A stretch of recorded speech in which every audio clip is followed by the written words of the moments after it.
But black power starts with black women. It just does.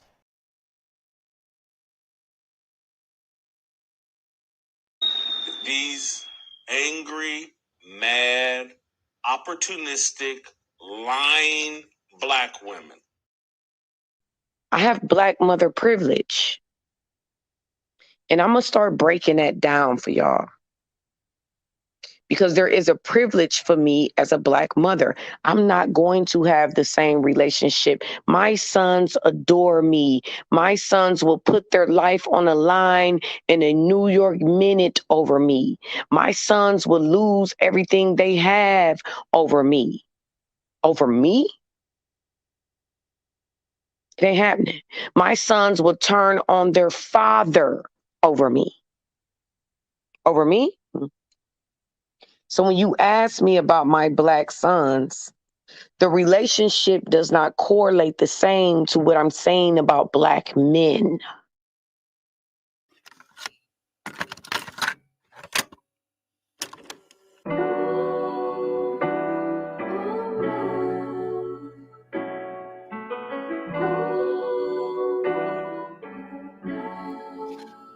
Who's up early?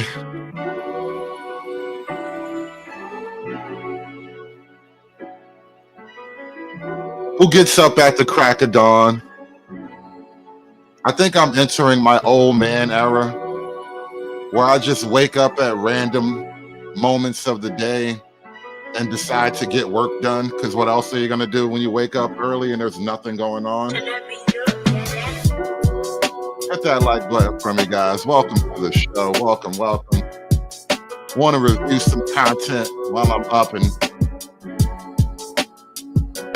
pretty much got nothing else to do. I think it's going to be a 90-degree day, so we might as well get this out the way before the sun really gets cracking.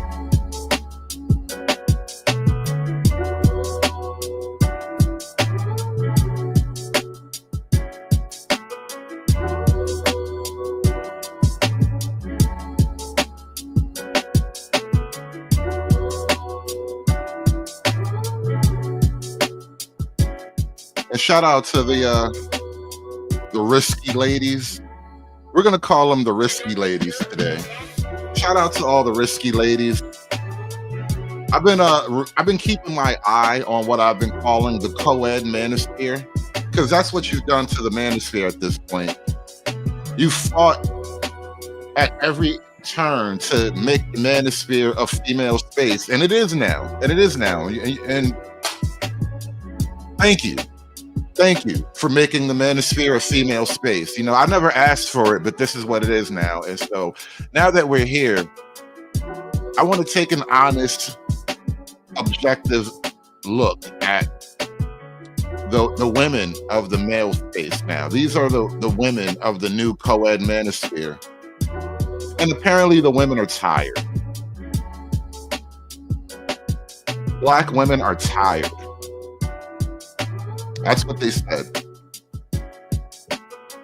So we're going to get into a discussion about what they're tired of, why they're so tired, and maybe how they can rejuvenate themselves. I don't know. I don't know how far the discussion goes. I only reviewed like 20 minutes of it, and then I said, you know what? Let's fire up a show about this thing. Shout out to Dolomite with the $2 super chat. Thank you for the few dollars in the hat, bruh. We are going to get right into this show quickly. Hit that like button, guys. Talking about black women early in the morning, y'all. These angry, mad, opportunistic, lying black women.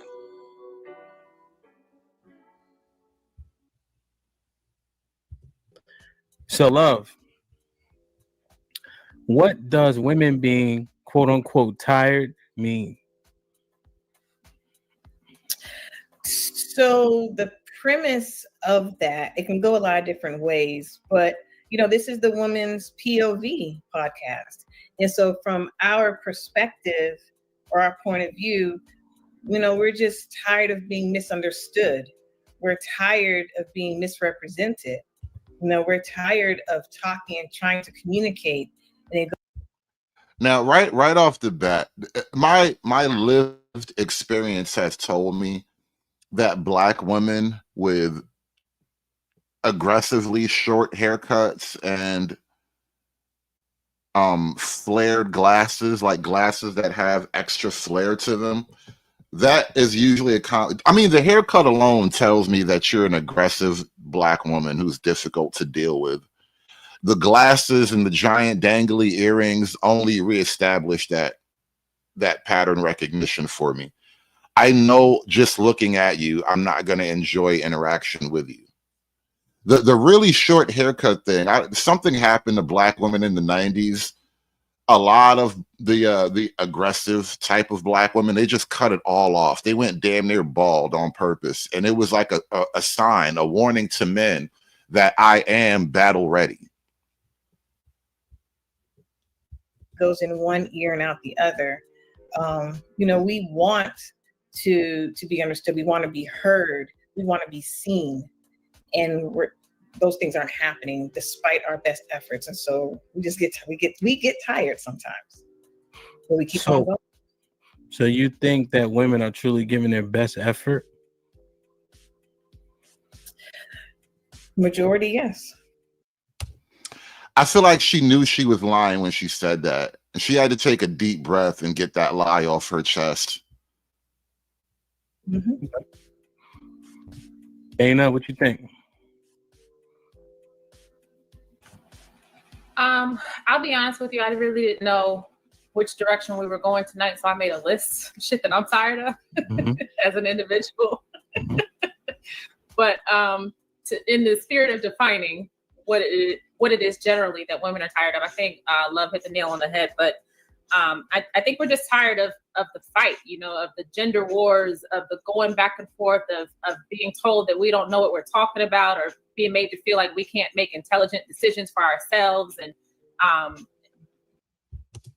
a lot of the Black men are looking, and we're noticing that the decision making that comes from our female counterparts is often questionable. But you're not allowed to question it because you're raised by your Black mom and you were never allowed to question her. So why would you question these women? We're our own worst enemy, and all that bullshit, all the back and forth, all of the minutia, all of the silly shit. I think we're just tired of all of it in general. What makes it silly, you think? Because it's not intelligent, it's not founded on anything, it's not productive. There's no real end result to any of it. It's just bickering back and forth. It's just bullshit opinions out of people's asses back and forth. It's people imposing their views on others that weren't requested, and it's not productive. So you haven't learned since being up here? Learned a lot since being up here. I'm not saying that all of the dialogue and the conversations have been bullshit. I don't mean that by any stretch of the imagination, but I mean, generally speaking, outside of the podcast and just in our daily lives, I think that, like I said, just the gender wars going back and forth of one thing that the Black manosphere has added to the gender war is statistical factual data versus the narrative of the women. So for a long time, like when you think about the movies and the television that have been put out, there's a narrative that has become our reality, our operating principle. And the narrative is the women are struggling, but they're noble, and the men are terrible, and the women need to be freed from these terrible men, right? And now we have data that destroys the narrative, and I don't think the women like their narrative being destroyed by pesky little things like data and facts and objective reality. About stuff is just, it's redundant and it's exhausting and it's not productive. I wanna dive more into that, but first let's keep the definitions going. Tay, what say you? I say I am tired of the narrative that strong women don't need men or want men, or independent women. Because What is the purpose of being strong if you're still going to claim to need a man? What is the point of being independent if you're still going to claim to need a man? Like right away, you're killing me, sweetie. I am tired of the narrative that strong women don't need men or want men, or independent women. Because what I define as independent is me taking care of myself. It has nothing to do with me not needing a man, not wanting a man. If you can take care of yourself, if you have gone to school, you're out in the workforce, you can take care of yourself. You can do all of the things for yourself that previously a man would have done for you. Why do you want me to now do these things for you? If you don't have a man, you ain't nothing. So I want to change the narrative, and I would like to introduce the idea that the independent woman still needs a man, or the fact that, you know, what I feel like I can do does not equate to, oh, I can do everything a man can do. Why would the independent woman need a man? I don't understand that. And when they say that, it really is to put you on like some emotional hamster wheel where, because she can provide for herself all the material benefit and your provision of material benefit doesn't mean as much, the only way to keep her quote unquote happy is to cater to her emotional whims. And that makes you like a hoe, basically. You have to be a little hoe for her. Because I don't think that. I know that is not true. So yeah. I wish a man would come over there and fix your damn headphones and sound. I wish so too. Jesus Christ. Put him in the fucking bedroom. Get him out of here. Come on. Big Lex. What are women tired of? What does this mean? A lot of things. I think women are tired. Well, one, I'm tired of doing my laundry. I'm tired of doing the dishes. I'm tired of cooking. She's just tired of life. And I'm getting this a lot lately. There are a lot of adult women who just appear to be tired of life. I'm done with life, and it's all Jermaine's fault. It's always Jermaine's fault. This is coming from the aspect of a single woman. Wow. No, but all seriousness, I think women are, and this is just from my experience, you know, dating and kind of being out there. I think women are tired of feeling like we always have to put in the work only to not receive anything in return. I feel like as an individual, I'm constantly finding ways to change things or grow from things, but I'm still attracting a certain pattern of men or people in my life. So I think maneuvering through that, but sometimes it gets to the point where I'm just like, okay, it's definitely not me. So that's what I'm tired of. So just to clarify, a lot of people watching, you went from men to people. She's just tired of everything. She's just tired. She got light skin problems. She don't even understand why she's tired. She's just tired. Sorry. So, well, I guess for me, men, that's what I'm referring to. all right, you know, it's a so-called free world out here. So unless you go to Uganda, be careful. Ro, What's up? you tell me.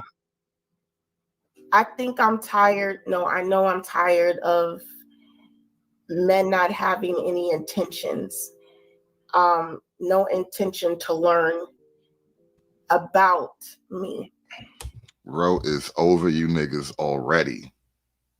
You niggas don't love me. They rather just look at what they see and it is what it is. So I'm taking it out how it is. And so while I feel like that's code for you judging me because I'm a big girl. You don't want to get to know me. sitting trying to understand him, to be intentional, to be of service to him or get to know him, he's not doing that for me. And I find that men are doing that. You think overwhelmingly men aren't doing that? I think overwhelming men are not doing that. Okay. Miss Nay, what say you? Bruh. I'm tired, honestly, of being overwhelmed a lot of times. When I think about like the superwoman syndrome, not every woman wants to be a superwoman. It's just kind of, I feel like it's forced upon us a lot of times. That was literally a song back in the day too. It was a good song. I'm not your superwoman. Doom, doom, doom, doom. I'm not the kind of girl that you can let down and think that everything's okay. They used to really sing that. Now you let them tell it. They got it all under control. They can handle it. True Hype with the Fireball says, no man is an island. Humans are interdependent, and society is best when people not just understand, but embrace that very fact. I agree with you, bro. I agree with you. But see, the women, bro, they're too tired to hear you, bro. That's just my opinion. But I think we're tired of being overwhelmed with life and everything. It's so much that we, like so many titles that we have, so many roles. And then I would say, I think it was Love and Dana that said, basically being tired of proving ourselves and proving our worth and having to fight for our own voice and to be heard a lot of times. And the fact that we're on a podcast every week. You know, it's so funny. The more women have decided to, quote, compete with men to enter the male world, the more you have to prove yourself every minute of every day, because surprise, welcome to man life. You wanted to roll around in the mud with the boys. Well, now you got to defend your position every moment of your life. Every waking moment of a man's life is being tested by the world or by other men or by women, by your children even. We're not allowed to get tired. Only women can get tired. Men just have to exist until we die. Arguing with a lot of these men and wanting to be heard. That gets tiring. And we're being told that we're bitter and we're angry, but you know, y'all be up here arguing with us, but we enjoy it, I guess, because we're gonna argue right back. But it gets tiring, you know. It gets tired feeling like you have to prove yourself. Y'all don't sound tired when y'all be arguing with men, though. That's the thing. You never seem like you're tired of arguing with the men. A lot of times with the women, it seems like they're excited by the prospect of dominating a man in whatever situation. If she gets to exert dominance, it's like it rejuvenates her, and so she's no longer tired anymore. But why? But the voice is here, right? This show is popular. It is. Right. So you know everything you ask for, it's not always going to be, there's going to be some drawbacks to it, right? So, but that's what comes with power, comes with responsibility. So now you guys have a voice up here. So do you agree that you have to take the good with the bad? Oh yeah, absolutely. It just gets tiring. You feel like when you're vocalizing yourself, you're being seen as you're angry and you're bitter. You can't help that. If other people, as a group, mind you, it's not just one off, but if a lot of other people collectively agree that you're angry and bitter, I mean, are you going to keep fighting reality? And then KMS with the $10 super chat, he says, this is a bold take, maybe, but maybe people have Black women fatigue, and Black women have been so exhausting that they are now tired of their own BS. The Black woman's current plight would warrant pity if they weren't a-holes. Yeah. It helps to be, how do you say it? A sympathetic figure. And even as these women here are on the panel expressing their fatigue, their being tired of whatever's going on, the vast majority, I don't think any of these women yet have come across as sympathetic. And sympathetic isn't maybe the right word, but they're not women that you would empathize with. They don't encourage feelings of sympathy in the viewer. And that's a huge problem, especially for women in general. As a general rule of thumb, women can operate in the world and maneuver through the world on nothing but pure female sympathy. Like this idea, the notion that a woman or a group of women can go out at night with an empty pocketbook. All you have is $10 in emergency cab fare. That's all you went out with. You know full and well that you can have your entire night financed on the very prospect of female empathy or sympathy or whatever. Like some dude will want to help you. If that is fading as a group, it's going to have a catastrophic effect down the line. Like what happens when people are just over you? What happens when you are just over you? And I want to understand white rage, and I'm white. Shout out to KMS with that $10 super chat. Do me a favor, y'all. Be like KMS. Be just like KMS. Hit that like button and smash that super chat button. Hulk! Smash!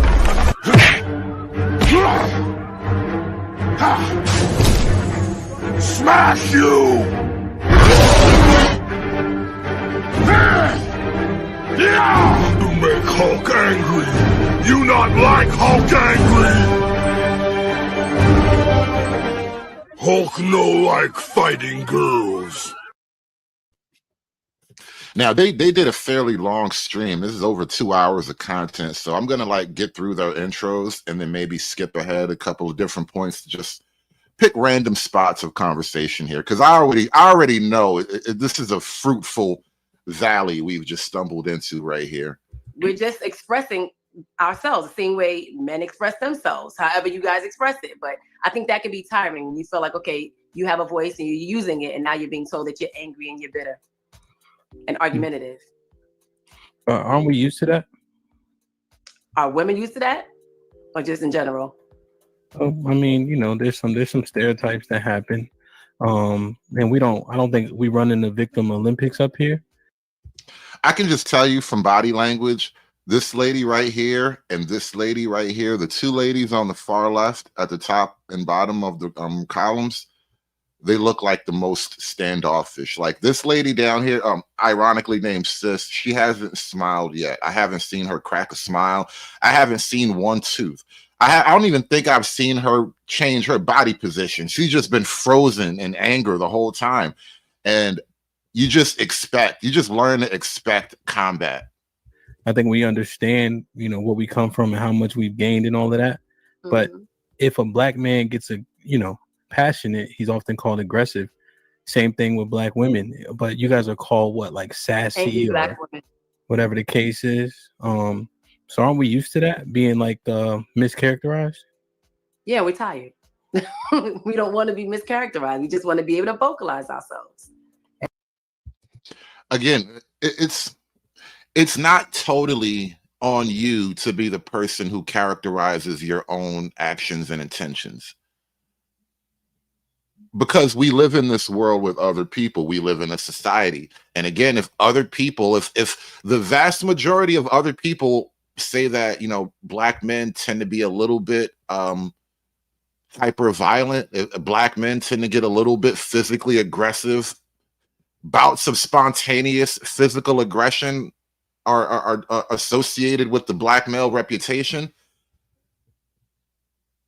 It's not up to that one tame, mild-mannered black guy to be like, well, that can't be true because I'm a nice guy. Like, no, the reputation holds, bro. And not be told that that's what we're doing. Like, we're angry black women.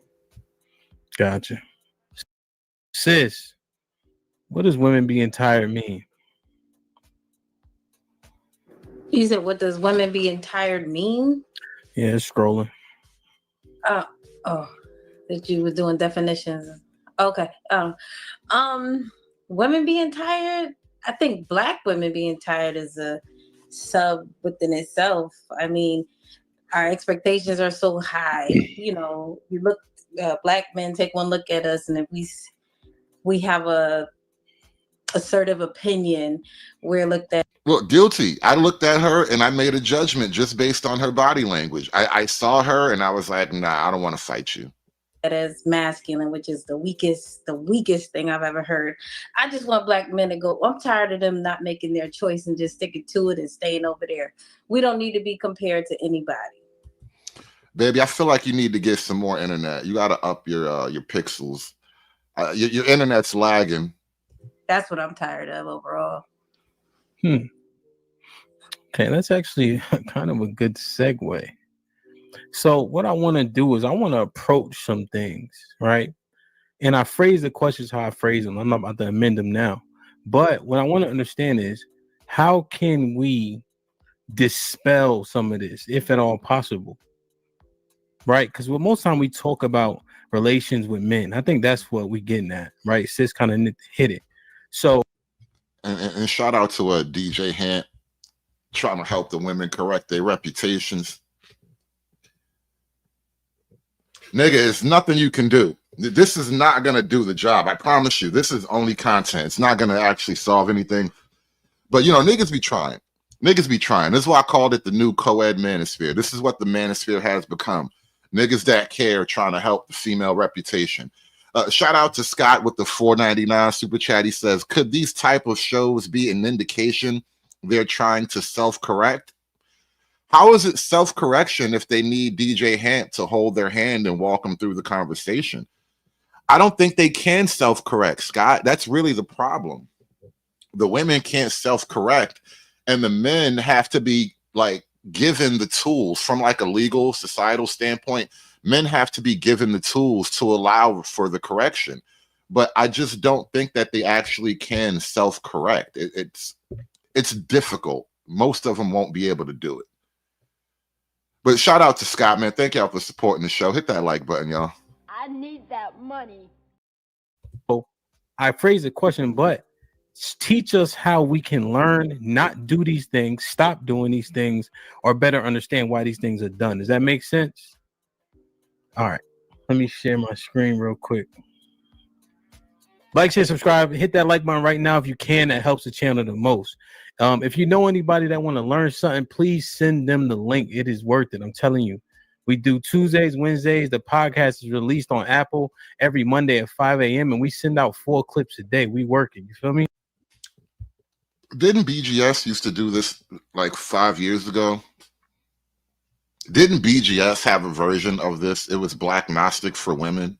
And it was literally this right here. BGS and a circle of women acting as lion tamer. Yeah, yes. We're going to re-socialize grown-ass, midlife crisis, 45-year-old women, bro. We're going to fix them. All right. Let me know when y'all can see the screen. Give me 1 second. Yes? It's loading. All right, you good. Good. Now, as a man who spent most of his life outside, surviving, protecting, providing, mothers, sisters, I aspire to be a stay-at-home dad. No, but when I say, so he said that. What happened? It was type funny though. They started laughing. How'd you guys feel when he said that? Be honest. I was trying to finish what I want him to finish so I can hear him. Yeah, I want to hear more. Okay. Why they were all Cool. I joined. And this is why we say there's not a safe space for men. Y'all did not have to laugh like that. I mean, go ahead, Mike. No, it's all right. Like I've been outside. I've served my country. I did 5 years in the military. After that, I spent 10 years on the road, over 300 shows, over 300,000 books sold. I'm tired. And I've accumulated credit, Christ, and capital. And I don't need to leave my home to make money. Well, remember earlier, I said men aren't allowed to be tired. You just have to exist until you die. That's why they laughed. Because the idea that you're tired and you should be taken care of, who talks like that? And now that I do that, I wish to be at home. Now, if that means there's my daughter's with me or my son's with me, then so be it. If you want to call me a simp because I'm changing my daughter's Pampers because I don't have to fight in traffic because I'm off that, then Call me what you want, just don't call me broke. Talk that shit, Mike. Oh, so now they're not laughing so much. And I tell you what, it's crazy how So, quick clip.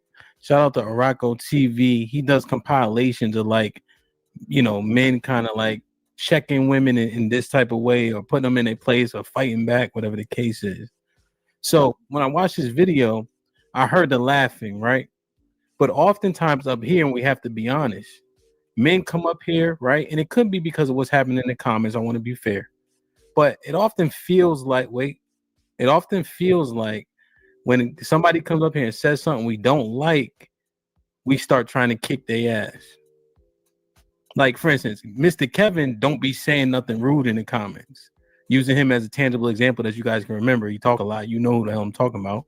I feel like low key DJ Hamp is talking about me when I be going over to like Freezy and Sharon and them channel. Like, I don't say anything offensive to anybody on the panel, but somehow everybody want to fight me. Everybody want to ask me particular questions and stuff. But even when he get up here, we come at him in a particular way because he's saying what I've said before, whatever the case is. Do you guys acknowledge this, or you think it's always on the men first? So for Mr. Kevin, I don't think that we come at him. I think we just try to get more knowledge. And he it's the last time, at least, he got kind of offended because we were saying, he said. And shout out to my man Clay Bisbee with the $2 super chat. Give me a morning gym. 304 is mad, please. I will oblige. Hoes mad, hoes mad, hoes mad, hoes mad, hoes mad, hoes mad. This is about targeting women of color in the United States of America. Don't tell me because I didn't get a single Time has apology. expired. My life was threatened. Thank you. Hoes mad, hoes mad, hoes mad, hoes mad, hoes mad, hoes mad, hoes mad. And shout out to DJ Hampton. And one more time for the This Might Be Risky channel. They say they're tired. I say hoes mad. What say you, Chad? Hoes mad, hoes mad, hoes mad, hoes mad, hoes mad, hoes mad. This is about targeting women of color in the United States of America. Don't tell me because I didn't get a single apology. Time has expired. My life was threatened. Thank you. Hoes mad, hoes mad, hoes mad, hoes mad, hoes mad, hoes mad, hoes mad. Are they mad or are they just tired? Right, making this all about me. But it's like, no, we want to get to know you as well because you're hearing us talk about our feelings and whatnot.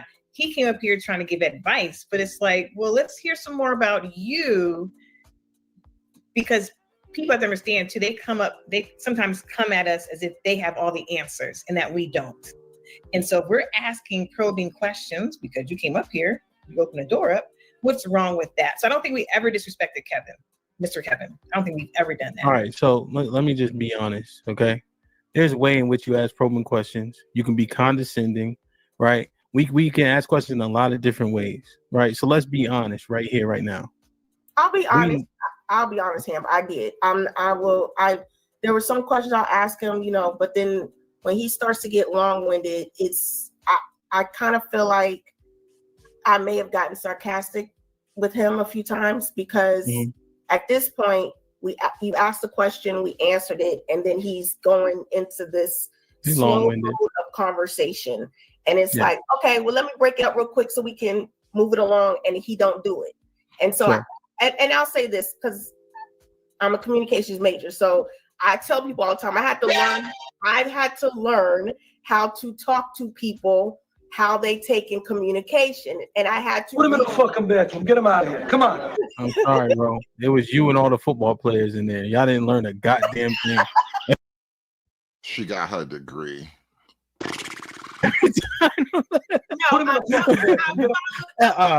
I gotta cut you off. Every time they used to come to practice, they used to forget the plays. I said, nigga, didn't you just come from class? The class making you dumber, baby boy. Let's like Scam Likely. That's more of a but bro, I appreciate that, right? All jokes aside. So Scam Likely before, like he was coming on, he was kind of like weird with it, right? But before he really started saying anything, he started describing what he wanted. Then Sis came off the mic. And if y'all cap for this shit now, you know how Sis came at him. What are you talking about? What is she? Come on now. Let's be real. Right? Nay, I don't know who Nay. Right. They're never tired of beefing. They say they tired, but they always ready to fight another round. I'm just talking about the tone, the diction, the pace, the sarcasm. Nay. Now you already know. Thank you, but okay, all that, right? Neck broke, neck snap. One time I see you put ice on your shit. Right. So I just want to, like, we know, like, how if we hear something we don't like, we have a particular approach. Y'all saying I'm bugging? No, I don't think Go ahead, Tay. Because a lot of times I don't agree with what they're saying sometimes, but I don't respond the same way, because what I try to do, or what I work on doing, is active listening. And then I don't have a lot of men in my life, so I'm gonna hear what y'all gotta say, right? I'm gonna just be honest, but I might not get it. So the questions that I ask, really, I'll be trying to find out. So that's why I'm not attacking the people, because this is new information for me. So, I feel like I can't challenge it. So I'll just speak for me, but it's good to know, though. It's good to learn. I remember Big Lex said, "Go off, sis," to a dude. Who said that? You. When? Come on, Lex. Now you know. Wait, no. I'm trying to run it back. Right. And this is exactly why there was a manosphere to begin with, because the women will never own up to their own nature. Women will never accept that there is evil in their own nature, just like there's evil in the male nature. But when you back them in a corner, it's what? Who did I did? Nobody. I never said that. What do you know? I would never. Off, sis. You took like a breath at the end. I remember. She was probably right. Most likely, I'm the same other woman. No, it was a man that you said it to, and it was the week you got your teeth pulled. Yeah. See, come on now. This was like what, 2 weeks back? Oh I man, be knowing, man. I'm just saying. All right, so run it back. I got you. I'm gonna go get a clip real quick. Okay. But so do you guys know what this acronym is? SIGN. Shame, insult, guilt need to be right. Shame, insult, guilt need to be right. Men are feeling like this. You say something, this is the response you get. It feels like a therapy session. These group panels, and I never really listened back in the day when BGS did his women's thing, but I'm listening to this kind of content for the first time now. And this just has the feeling of a group therapy session. Like at some point, he's going to be like, ladies, I need you to all reach under your seats and pull out your teddy bears. And we're going to do an active hugging exercise. All right. I need you to hug. There's a teddy bear of a black man under the chair right now. We're all going to hug the black man together. All right. We're going to call this an active hugging exercise. Like, this feels very much like a group therapy session. You start calling them names, this, that, and the third, yada, yada, yada, coming at them sideways, over talking. This is what the sentiment is. Now, sentiment is key. Is sentiment facts? Well, last night we were actually watching a therapist talk, so it wasn't shocking when he sounds like a therapist. But watching DJ Hant and his motley crew of black women, they very much sound like they're in the middle of a therapy session. I didn't know Hant was a therapist. It's how somebody feels, right? So, what, Dana? It's just a shout out to KMS with the fireball. He says, tired. Well, what do I get for lightening your burden? And your box isn't enough. You give that away. The one question black women need to answer but can't. Yeah, it's the what's in it for me thing. What do I get out of the deal? Why should I really love you after it's all said and done? Nigga, please.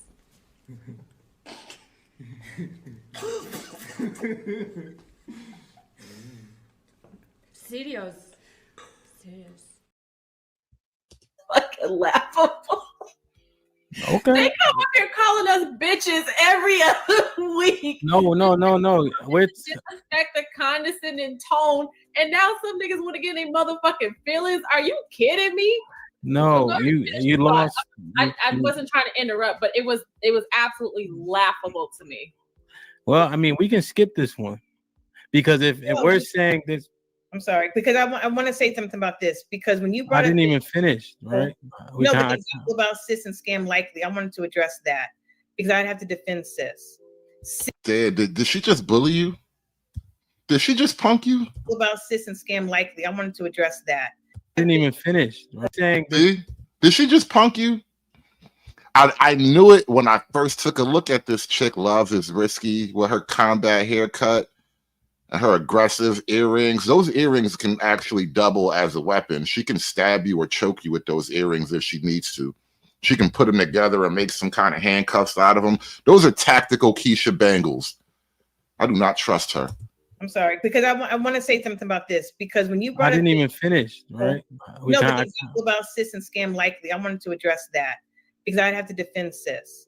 Sis asked him, you will be quiet while I defend my black woman, sister queen goddess over here. You will shut up. Because when you brought I didn't even finish, right? No, but the example about Sis and Scam Likely, I wanted to address that because I'd have to defend Sis. Sis asked him, what is she in high school? Because what he said was, these girls that got men, they're not unique. They go to the track, they run across the track. And Sis was like, what are you talking about? So basically he was sitting there saying skinny girls get men. And so she was referring to that one. So when she did come off, mute and say that to him, I just want to defend Sis. That's all. I like to defend and be an advocate because it's true. And so I just wanted to bring that up. That's all. I'm sorry.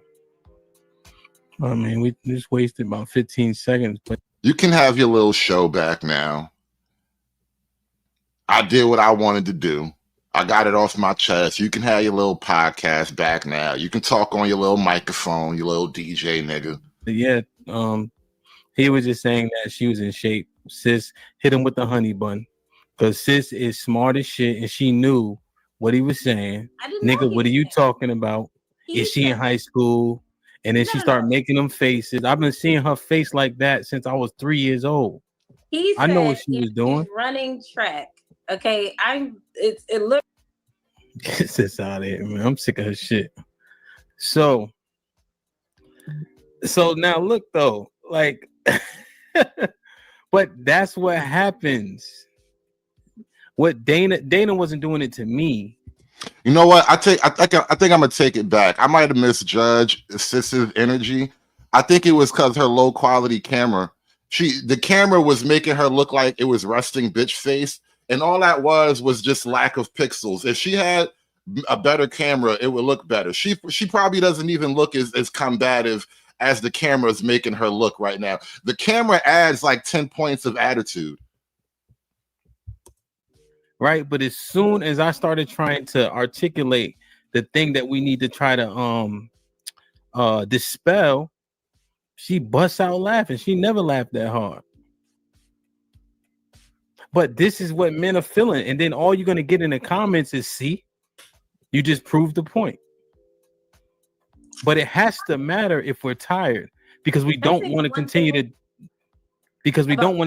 deal with. No, Free Zone. That's exactly what it is. Because like I'm looking at her when she actually starts talking and moving, you can tell more that her image is real choppy. And so I'm like, if she had more pixels, she would look happier if we could actually see the fullness of her pixels. But right now she got resting pixel face. It's crazy. I've never seen it before in my life though. You learn something new every day. With the foolishness, says it's a little bit choppy. We don't want to continue to deal with this. So how do we dispel it? Why is that the approach? Go ahead. Sorry, go ahead. No, I just trying to articulate it. Go ahead. No, I mean, I think it goes back to what I was saying earlier. I think that we can dispel it if we're having productive conversations. When the guys get up here on the panel, they're not trying to have a productive conversation with. What do you call productive, though? I mean, are we going to solve world peace? Are we going to end Black poverty at the end of this conversation? What do you consider productive? They're condescending. to us. They're trying to tell us what we need to do, where we need to go to find the man, what we need to do to find the man, why we can't get the man because you're old and your eggs are dried up and you're fat and you're fucking ugly. And those are real problems. If you're old, fat, with dry eggs, and you're ugly, I played a clip from the lady just like that.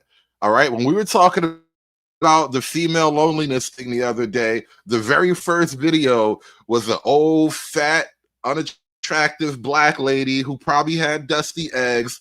And she was like, and I quote, "I may not be pretty to everybody, but I'm pretty to somebody, God damn it."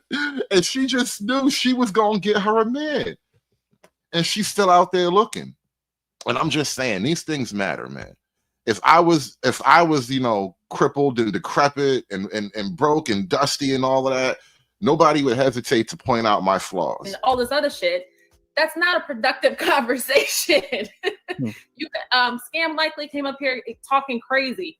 The guy that Big Lex said, go off, sis. I can't remember his name, the one who looked like fake Jesus. He come up here trolling every fucking time. That's not a productive conversation. That's not going to dispel. That's not going to get us anywhere. If the conversation and the people who do come up here and come correct and address us accordingly as respectful people, we have very interesting and productive dialogue with.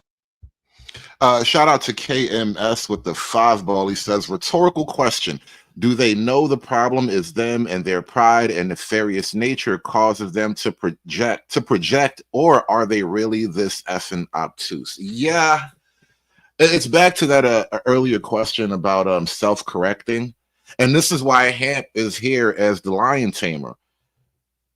He has to kind of lead them in their attempt at self-correction, because I don't think they really can get it. And so DJ Hamp, much like BGS back in his day, he is attempting to put a mirror up to their face, even if it's gentle, even if there's a silk screen over the mirror so you don't get the full shock and awe of your own self-image.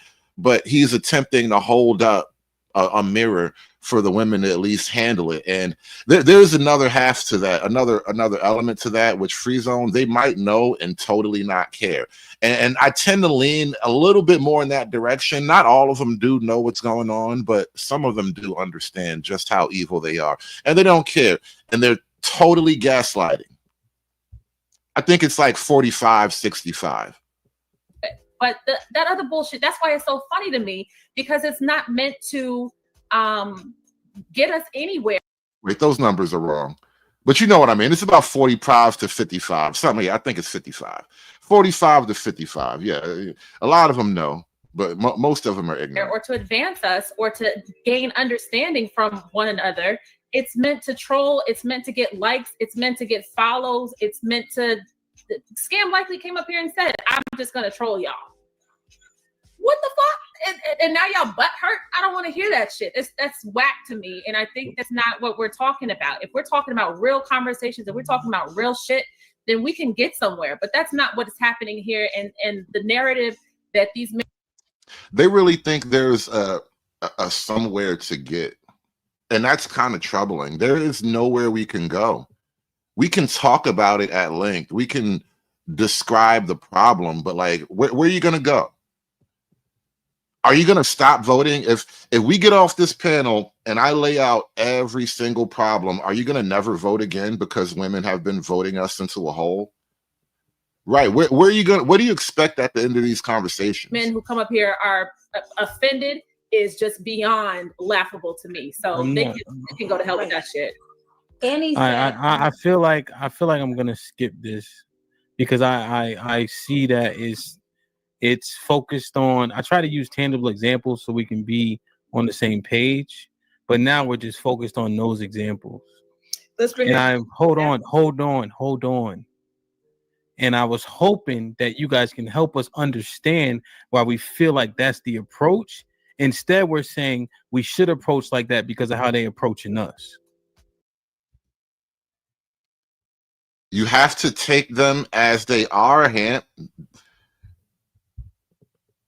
Ain't that what they tell you in church? You have to accept me as I am. Well, this is as they am. So a lot of the stuff that Dana, a lot of the stuff that Dana mentioned, they may deliver it in a particular way we don't like. It doesn't make those things any less true. But I understand we've got to fight fire with fire sometimes. But I'm just telling you that shame, insult, guilt, the need to be right is what men are thinking women do too often. And KMS with the $2 super chat, he says, do black women realize we deal with them in real life too? There is this great misconception that we only gender war online. And I think the reality is you only hear an effective male pushback online. In the real world, these are like one-on-one battles that nobody ever really records. But I think these things play out all the time. So I want them to understand. Maybe y'all can break it down. If this is the wrong 7 women, let me know. Hamp, I agree with you. Actually, I hold up. Did he just put them in check? Hold up, Hamp. Did he just crack the whip? That's why I kept calling him the lion tamer, because sometimes you got to crack the whip. Is what men are thinking women do too often. So I want them to understand. Maybe y'all can break it down. If this is the wrong 7 women, let me know. Maybe these are not the women you're looking for. These are not the droids you're after. Hamp, I agree with you. Actually, I think sometimes, and I had to learn this. Mm-hmm. I think when we want to get our point across, when we're talking to men, we have to do some more listening more than responding to them, because I think we are responding to them based off the comments, and then when they hop on here, they're riled up from whatever they're commenting about, and they want to come on here and say something to us, and then we are responding to the comments that they put. And that's the energy that they're putting out there, Hamp. And I think that when they come on, they're talking to us a certain way, and then we're responding a certain way. So, for every action, there's a reaction, right? And so even though I get what Hamp is saying, what they're saying, it may be right, it may be wrong, but he's saying, I guess we should be listening to them to respond to them in a way in which it is productive over responding to them based off of how they're coming at us, because we're coming at it defensively. Am I right or wrong? I don't know. I think you're wrong. I completely disagree. Okay. Let me wait. So when John the Baptist, I think his name is, last week came up, I think we were very respectful to him. And we all did not necessarily agree with what he was saying, but we would listen to what he had to say and then ask questions to get clarity or to give our viewpoint. What do you think about this? We actually had a dialogue with him. And I didn't necessarily agree with everything. I mean, all of us did. Some things, we did, some things we didn't. But that's an example of sign language, as you are putting it, was not given to a man that came up here that had a differing opinion. It is when they come up here clownish is when they may get this sign language. And then how dare you feel offended? You can feel how you want to feel, but I don't understand how someone could be offended when you come up or approach someone clownish and then you get a reaction from that. I don't think he was saying, I think those were just examples as we're on here, but I think in a day-to-day, I think men are feeling this way. I only say that because I have a teenage son. I have to watch how I say certain things to him, because I don't want him to talk to a female in response to how I, as his mother, might say things to him. That's an interesting thought. I wonder about this element of the so-called gender war. How does the presence of what people are calling a gender war, how does that affect how Black women look at their own sons now?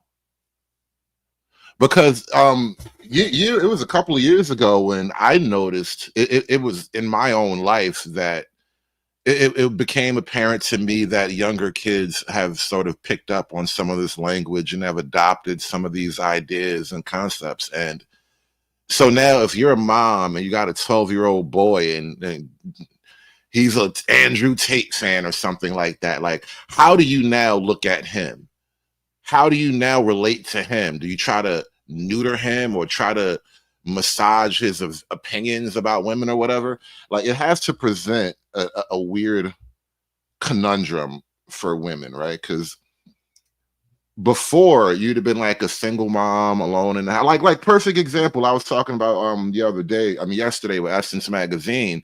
Like, I grew up as, you know, it was me and my little brother and my mom, and she had Essence Magazine all over the house. So the random inputs that I was absorbing as a child was, you know, a bunch of feminine bullshit, because that's what was laying around the house.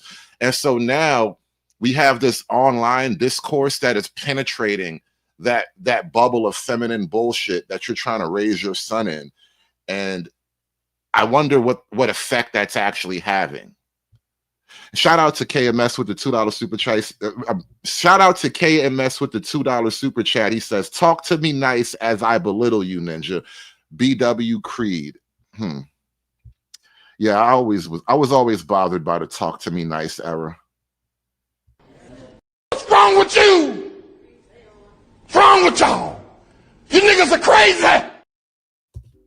And so that communication from whether it's a mother to a son or a man to a woman, we have to understand how they're taking in the communication part. So my response to that is, if, for example, off the podcast, because how people talk to me in real life and on this podcast are two totally different things. If I'm talking to a man in real life, face to face, and we have a difference of opinions, how he approaches me is totally different. Not all of them though, right, cousin? I mean, some men do. No man is reckless talking to me in real life. For shock value. In real life? And that's another issue.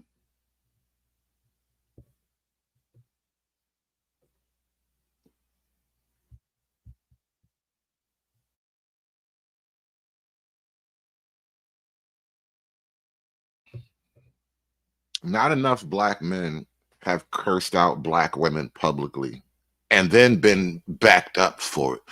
This is typically what would happen. If you're in public and she is yelling at you, she's being aggressive toward you, she's being obnoxious toward you, it's quietly accepted. It's cheered on a little bit even, right?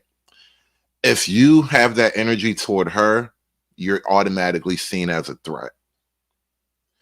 And we've had a lot of, like, even ABC, John Stossel has covered these type of experiments where it doesn't even matter the race or whatever, but the gender reality is very much the same. If she can abuse you publicly, I can't really raise my voice at her publicly without being seen as a threat.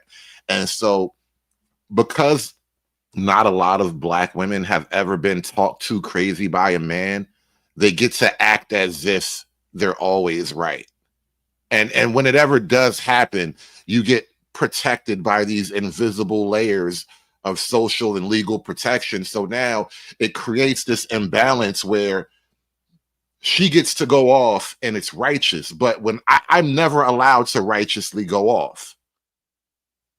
And I just don't believe in that sort of shit. I'm not saying for shock value. I'm just saying in general, sometimes men have conversations with us and I ain't going to say we black out, but sometimes we are responding in a way where it is dismissive to them.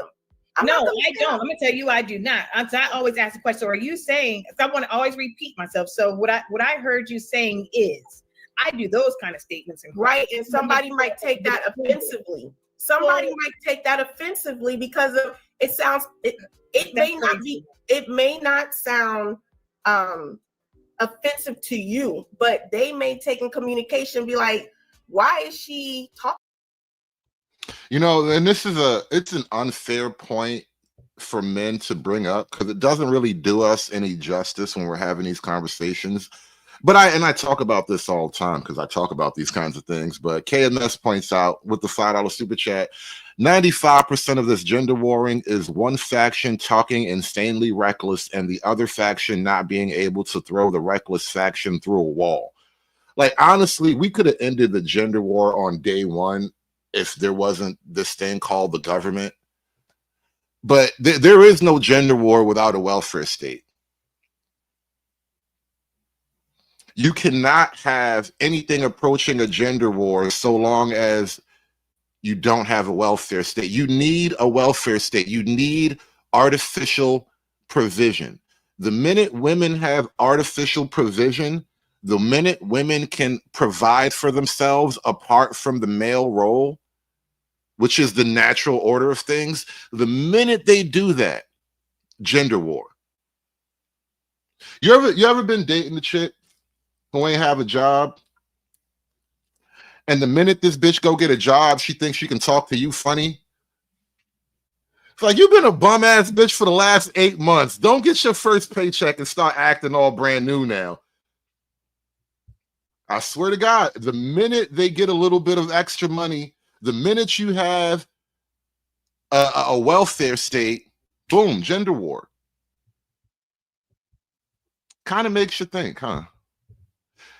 And shout out to KMS with the 5-ball. And then Ivan with the €2 says, these women throw furniture at their men. Oh, man, listen.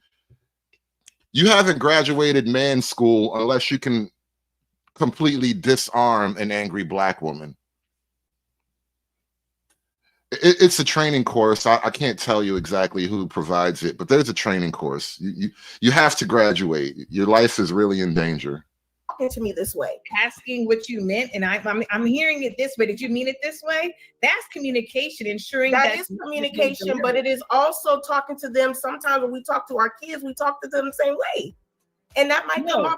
No, wait, talking like what? I'm asking you, like, if Yes, you talk to the men on the panels the way you talk to your children, because you're used to operating from a position of unchallenged authority. That's literally what comes up on these panels. You talk to grown men with the same cavalier attitude that you would talk to your 13-year-old son, and then you wonder why the men are always aggressive with you. We might be they might get as if we're talking to them as if they are children. If we're asking, can you please repeat that? Can you clarify to me what you're saying? Why are you talking talking like that? I'm not talking like that when I say that. You might not think you are, but I'm just saying. Let me get a couple. I mean, I think you guys are missing communication too. Body language is so important. And some of us, and if you want to know who, you can ask after, have very poor body language as well. Right? We speak in so many different ways. And I think we need to make sure we are assessing that part too. So Dana, Love, disagree. Sign language is provoked, maybe. Tay, what say you? You know what? This is a long stream. Like I said, we're going to skip ahead a few minutes here. Let's jump to a random part in the conversation. Hey, Love, please don't go on the... I'm not allowed to bring it up. Never mind. Ham said, No, I'm not saying. I'm saying that I try to use an example to just make the point, and then we focus on the example. But I'm just... I don't know. I feel like with that example, though, to come from a conversation and clearly be rattled, right? Clearly there are words said from the other party that are not nice. They're mean, they're offensive, and I'm supposed to lead with grace with that if someone's attacking me with their words.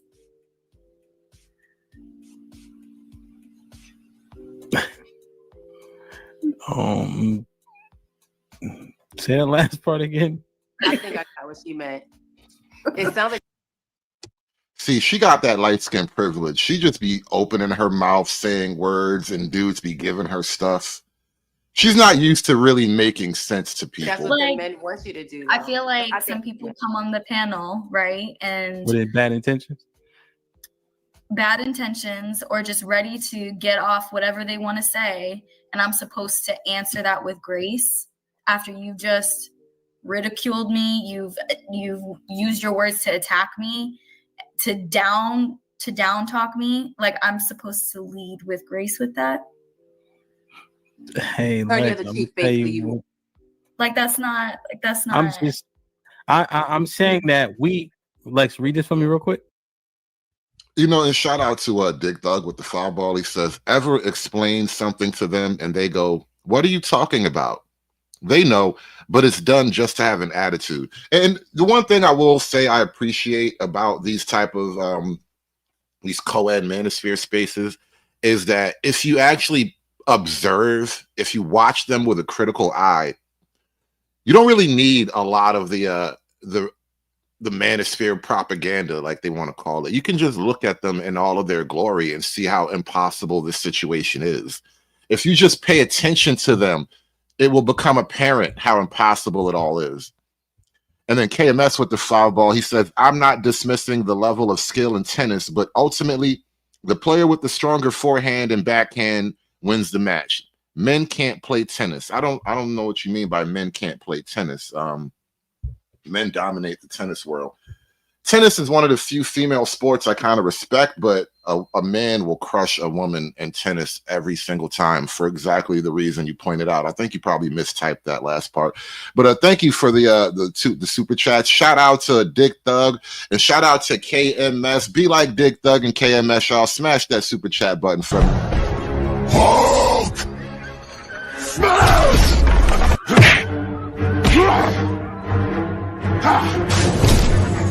Smash you! You make Hulk angry! You not like Hulk angry! Hulk no like fighting girls. Yeah, super chat, perfect wisdom. Thank you for the $4.99. You signal out Tay because her makeup made her different with nice comments. What?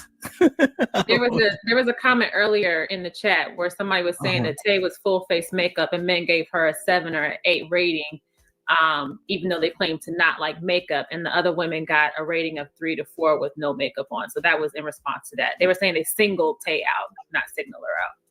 Oh, okay. I think I understand it. If they super chat, I can read it. Didn't. Yeah, because I want to understand that more. Yeah, so Lex, here's the thing. We know what we do right now, and we know what's not working. And we know that the gender war continues and kind of pulls us apart. I'm telling you guys that men communicate like this with each other. Now they're communicating with women like that, right? And then women are fighting fire with fire. What happens if the women were to change their response? I don't think that's the case, though, Ham. I think that shit happens online. It happens on social media. It happens on platforms like this. I won't speak. Online is the only place where you're really going to hear a loud pushback. That's the problem. For all of the other women on the chat, but I don't experience that in real life. I think that, the gender wars exist for shock value, for likes. That's also on my list of things that I. And shout out to James and his wife. James White says, me and my wife are not in the gender war. I hope you guys stay out of it forever and ever and ever. You do not want this gender war, bro. Stay happily married. Tired of people saying. I want y'all to forgive each other every morning. I'm telling you, stay out of this gender war, bro. Shit for likes. But in real life, if I'm having a conversation with a man, it's not combative like that. It's not, the sign language, all of that. It's not. But Dana. Yeah. 1 in 4. No, let me say it this way. This is another thing I just noticed about the image on the screen. And I wonder if this is done intentionally. I wonder how much of this is like really well thought out media curation. Look at Hamp and look at the women on the screen and notice Hamp. Last night while we were watching the Red Pill Therapist guy, I pointed out the soft nigga voice, right? Not only is Hamp using a very well crafted soft nigga voice, right? He has literally made himself smaller. Like, think about what it takes for him to actually try to talk to these women and explain the world to these women, right? He has made himself a teeny tiny nigga. And I don't think Hamp is a teeny tiny nigga. Like Hamp doesn't normally position himself like this on camera. So like I've seen him on camera before.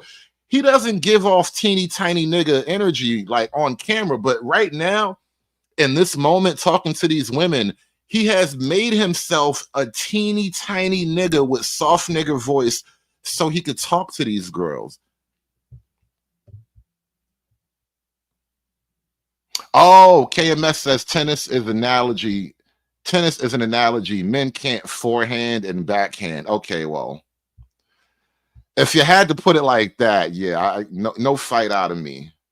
Men aren't allowed to forehand and backhand. Make it stop. Make the hurt stop, please. Like, I'm telling you, the forehands and backhands would end the gender war quick, fast. 3 out of 4 Black women aren't married. Okay. They aren't getting married.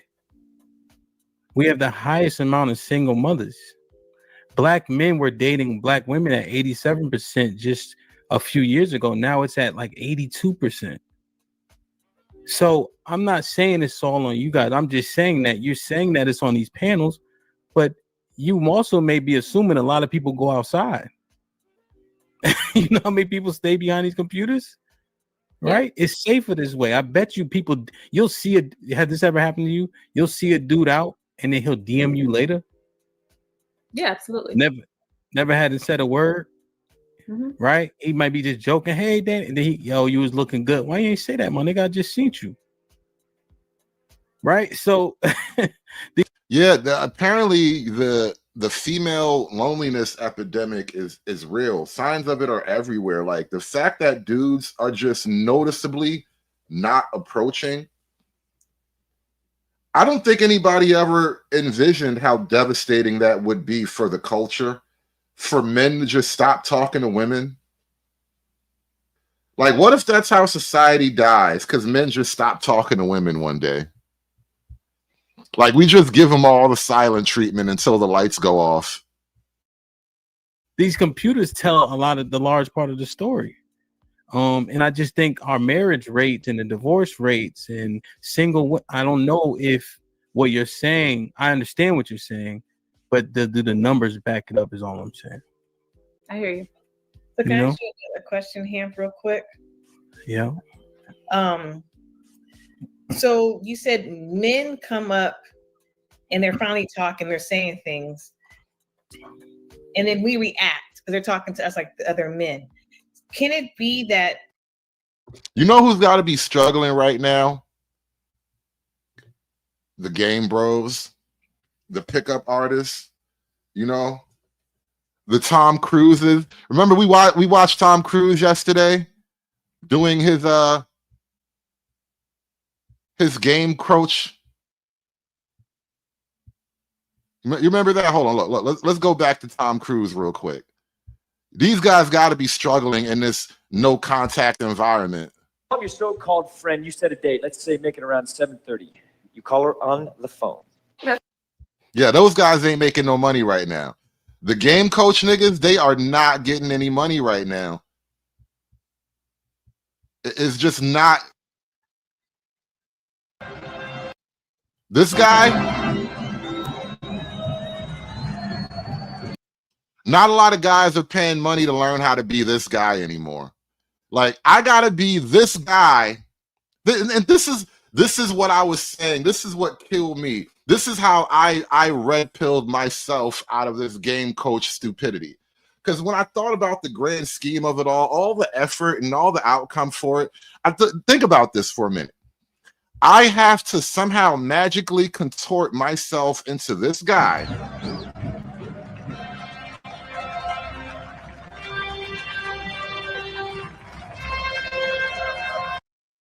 Like, I have to change everything about myself to become this guy right here, right? So I can crush the poon. I have to go through all of these machinations so I can crush the box.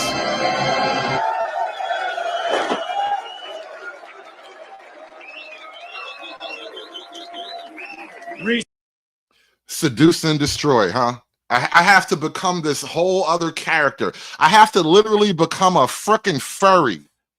I have to turn myself into some version of a goddamn furry just to crush the box, right? Respect the cock. I have to become this just to deal with this. Why is it that we have to change? Somebody has to change, right? I get it. Why can't we change our response to them talking reckless? But could it be the other way around? I have to become all of that just to deal with this, just to talk to this, just to try to tame these motley lions. Oh no, I don't. Really? All of that for this shit right here? This shit right here, nigga. I gotta do all of that for this shit right here, nigga. Could the men be the leaders and guide the conversation and come, not perfectly? Again, nobody's perfect, but could you at least try to talk to us? Not like we're your homeboy, right? And like, can men try to talk, not like we're doing? When I do the locker room, I'll ask them. Okay. But we're not in a locker room, and this is an opportunity for 7 well-educated, beautiful, smart, intelligent women to step up and maybe say, hey, let me rest in this so-called femininity. You got a lot of hope in these ladies, bro. You put so much hope, and they have not risen up to the moment. I feel your disappointment. I feel your rage and your frustration building. We're not in a locker room, and this is an opportunity for 7 well-educated, beautiful, smart, intelligent women to step up and maybe say, hey, let me rest in this so-called femininity that I want to live in, and see what the response is. Read the super chat for me. Gunny J Wells, a $10 super chat. A clear example is Love not being able to handle direct conversation last week and getting off the show. They are not built for criticism. Ooh, one of y'all rage quit. I think that's her right here. I think this one right here name is Love. So let me address this super chat. Yep, that was her. Yeah, I know you would be the one who got mad and rage. I got off the show. Go ahead. Oh, I got the show last week on Wednesday because I didn't want to have a reaction in which I would regret. I felt that Gunny was picking. Hold up. I think I know what you're referencing right now. Game Guy got hit with the Ricky Waters of dealing with horrible modern women. For who? For what? They just practice. Like, we talk about practice, right? Like, I gotta do all of this for practice, bitches. I gotta stay in the gym. I gotta learn all this refined etiquette for practice, hoes. Really? Nah, bro. Come on. You gotta sell me a better dream than that. I was purposely quiet. I was purposely not reacting. And he kept on picking and saying, oh, Love is mad. What's wrong with Love? She mad. Kept on picking. I was quiet, just sitting back on mute. And so then he kept on picking, and then the other guys jumped in as well. And it just became a melee. I felt 3 guys talking crap towards me and about me, directly about me. And so instead of reacting, and then Gunny said, look at her outfit, she has an outfit on, like digging and talking reckless to me. So I got off the show because I didn't want to fight. And I felt the best thing for my peace of mind and to keep myself at peace, because I'm protecting my peace, is to get off the show, because what he said and did was unnecessary.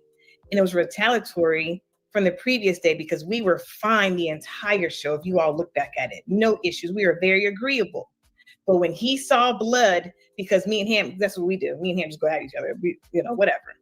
And Adrian and Chief saying things, that's when Gunny jumped into it. And so I felt I'm not going on his level, lowering myself to his level And so I got off the show because I was not going to lower myself and regret my reaction. So I am built for criticism. What I'm not going to do is belittle myself and play in the mud with somebody. Yeah, I mean, and there's a lot. I think there's a little bit more context, but I don't want to go too deep into it. But there was a follow-up from Tuesday that I think it's important to acknowledge, that you went in the dumpster on Tuesday. Retaliatory. I said retaliatory. I said that. I said retaliatory. Yeah, but retaliating to what though, right? You went in the dumpster on Tuesday. Because and then he went under the dumpster on Wednesday. And so but I'm just saying, just in terms of the audience, right? Because it's fair. You got to be fair. I will be fair, but I need to go to the dumpster first. Let's be. If we're gonna start from this. We're gonna start. I didn't start the dumpster with. I don't really. Let's move on from. What's it called? Line for the summer. It's a hat and t-shirt combination too that I just copped. So shout out to We Major Direction CYOP. All right. Shout out to Bub, man. I'm gonna put the link in the description. I'm gonna put it in the chat as well. DirectionCYOP.com. Shit is fly. It's well priced and it's worth it. Quality is awesome. You know, people grinding. You know, us here. Even though I'm not a girl, but you know, about. Do I need to pause just in case? You know what? Maybe how we can break down some of these stigmas. You know, some of these barriers that men are finding with women, especially in our community. So this one is big. How can we solve the lack of accountability stigma on women? And AJ, we probably got to do a part 2 of this because I got way more in that video too, but we probably won't get there. How can we solve the lack of accountability stigma on women? Now, you guys know we think that you guys think accountability is a 4-letter word. We hate the way you guys think you take accountability. We think that by the time you guys are apologizing, you only apologize to make yourself feel better. We don't even think it's for us. I'm not even sure I've ever heard a woman apologize. I really can't remember the last time I've heard a woman say, "I'm sorry." Like those 2 words, they don't even speak that language. Because it takes 2 goddamn weeks for y'all to say, "I'm sorry." And we think that you guys rather say, "I won't do it again. I apologize. I was wrong." But we don't often hear, "I'm sorry." Those 2 words. So how can we break down this lack of accountability stigma?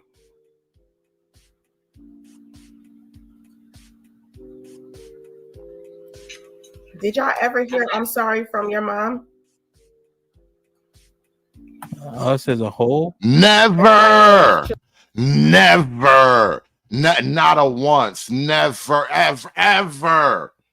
The closest my mom ever came to an "I'm sorry" is after years of me just being very, very harsh and direct in my approach to her because of something she did. And I told her flat out what she did. We're not going to get into all that now, but I had to talk to her harsh for years before one day she was like, "You know what? I finally get what you were talking about." And I was like, "I fucking told you." But I had to keep it inside. I had to be magnanimous in the moment because, you know, it took years to get to that point. I'm telling you, like a fucking rock, bro. They won't give up shit. Like a rock. Not once, bro. Still haven't said "I'm sorry." It was just, "You know what? I think you might have maybe been right." Did y'all ever hear "I'm sorry" from your mom? Us as a whole? Black men as children. When your mom did something, did y'all ever hear "I'm sorry"? I've heard that a lot of Black men were coddled, which is why our behavior was so poor. And we see that with some of the, you know, some of our results in terms of how well we do in school, prison, pipeline, you know, the whole 9 yards. So if we were coddled, then I'm saying yes. If I'm wrong. But maybe I don't know. I don't know if coddling comes with I'm sorry. Let me ask this: have your mother ever or your parents ever taken accountability for something they did wrong? Yeah.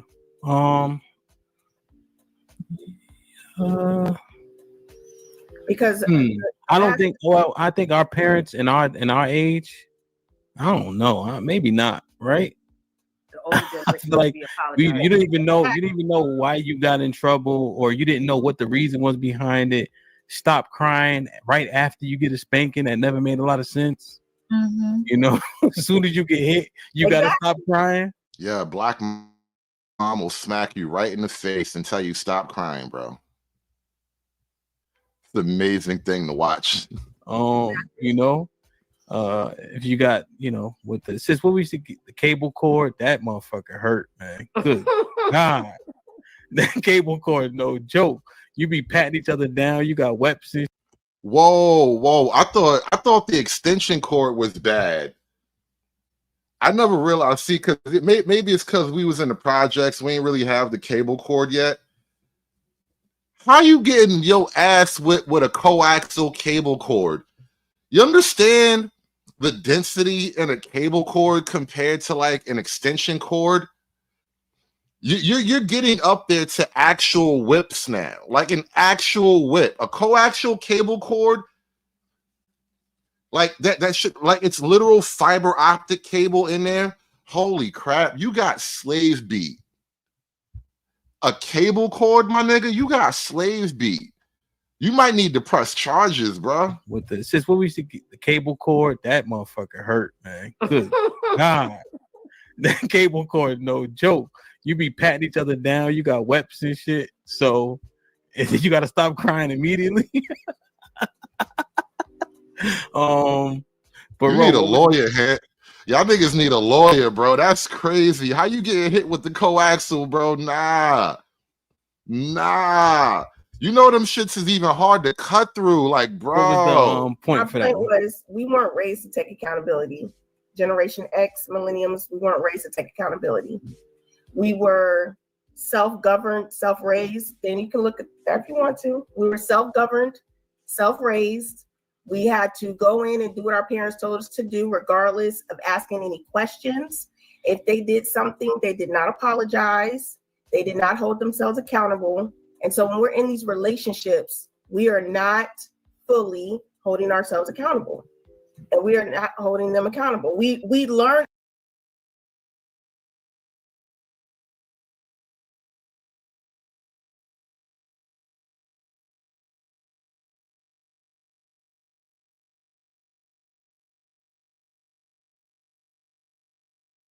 Them accountable. We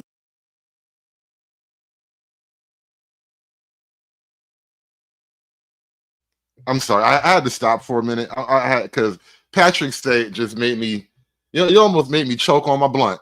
Patrick says she gave me a I'm sorry and then died 2 days later. I'm like, this motherfucker. Bro, she still got you at the end, bro. That's crazy. She still went out with a bang. Oh, you know what? If I had to do it, that's exactly how I'm gonna do it. I'm never gonna apologize either. I'm gonna wait for my deathbed. Come here. Let me tell you something.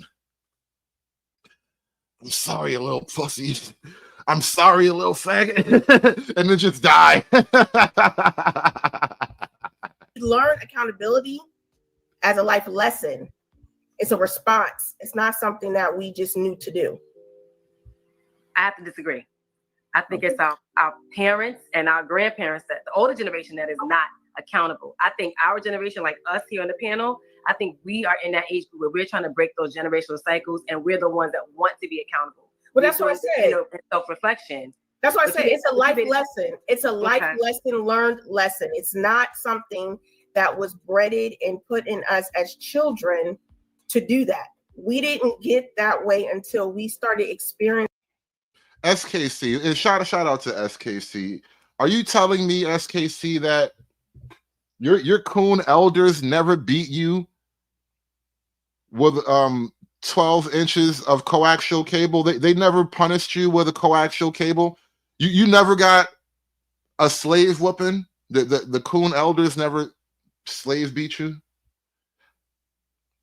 I'm shocked, SKC. I can't believe that. You are black, aren't you? How you black and you never got a slave beating from your mama? And seeing these relationships with friends, with relationships, intimate relationships, to understand how we're treating people. And that's how we learned how to get to be accountable. It's not something we're born into. And so my point is, it's something we're constantly learning and trying to perfect. Okay, I guess that's the way you phrased it at first, but okay. That was my point. Okay. So to answer your question, Ham, I think that we do. Depends on your experiences for you to understand accountability. Can you imagine a young SKC being put in the timeout corner? Like, what would an SKC have done to be put in the timeout corner? Like, I caught you laughing at the slow kids, SKC. Go sit in the timeout corner until you learn some manners. Like, what could a young SKC have done to get put in the timeout corner? When you're in relationships with people. And I think it is a constant lesson that we're learning to try to be better. It's not something that is automatic. You know, Ro, I can kind of understand where you're coming from with this one a little bit. And as you were talking, and I'm honestly racking my brain about this because I don't understand the stigma at all. And I understand that it exists and men genuinely feel this way, but I feel like I don't know why. But to your point, that's literally how women are about men's feelings. Like, I know you have feelings, but I don't know why you have feelings. Like, you're not supposed to have feelings. I'm supposed to have feelings. I'm the woman. I am the person. That's literally how women approach male feelings. Like, you're not supposed to have them. I don't know why you have them. Like, the fact that you even experience emotions kind of makes you gay.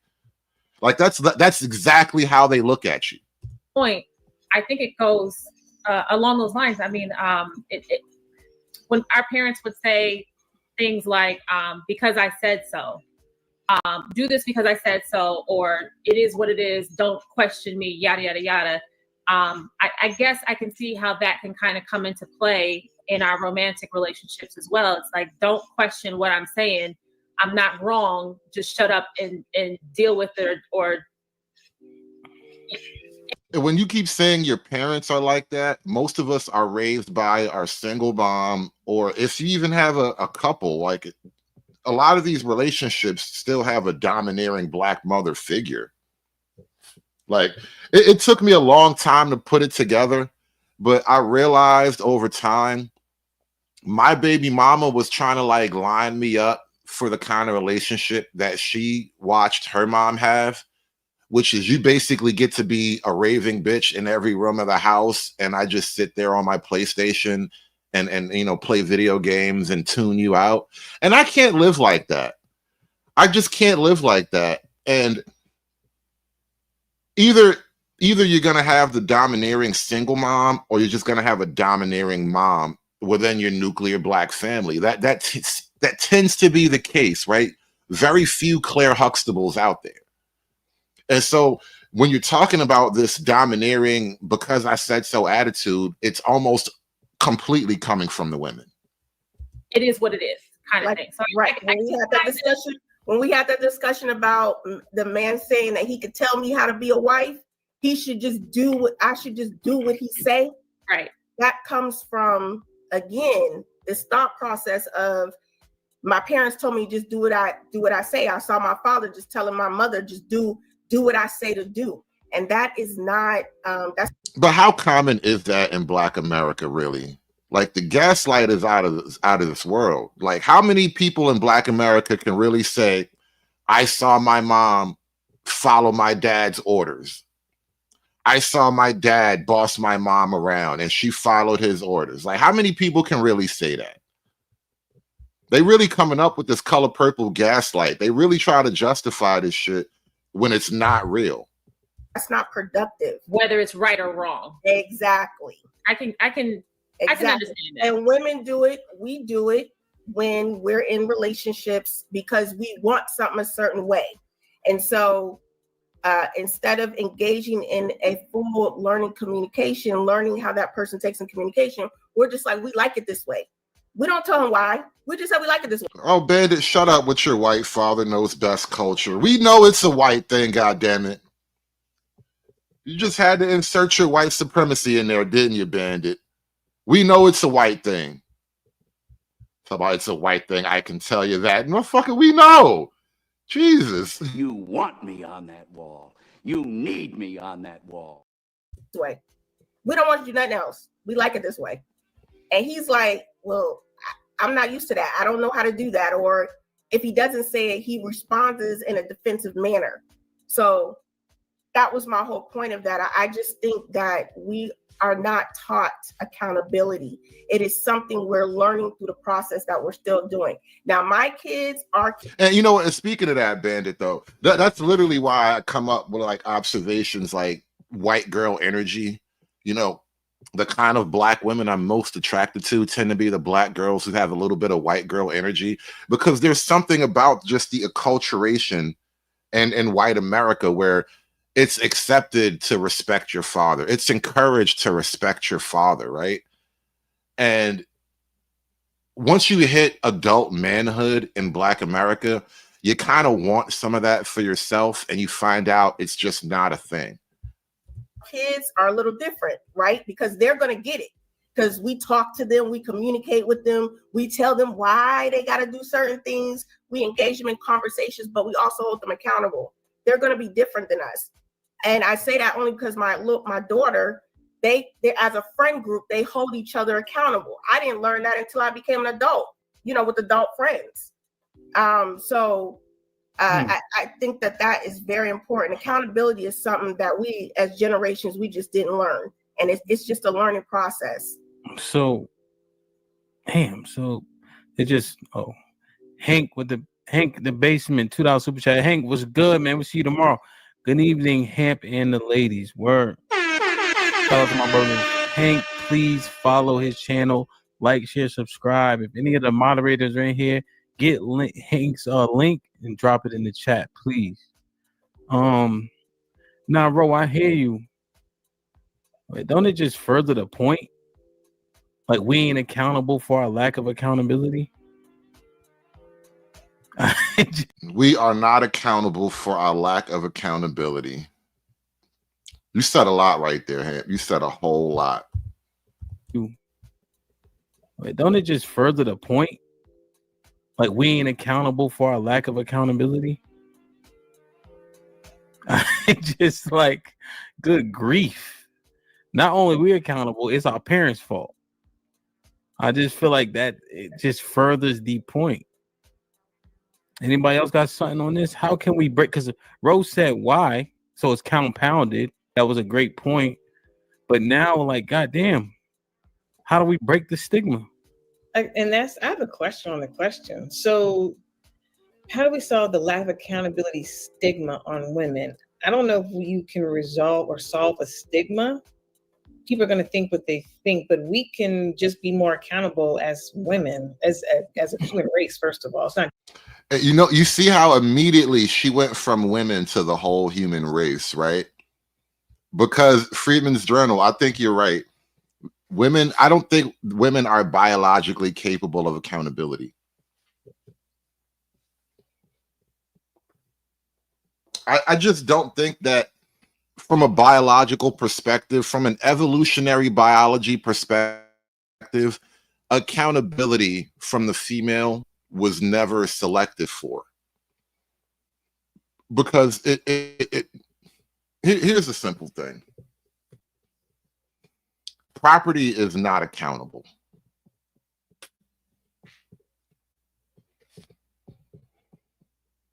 And for the majority of human history, the male-female dynamic has been something like property. meaning the father, he's in charge of his daughters. He can sell his daughter off as property if she wanted. He can trade his daughter away in a marriage.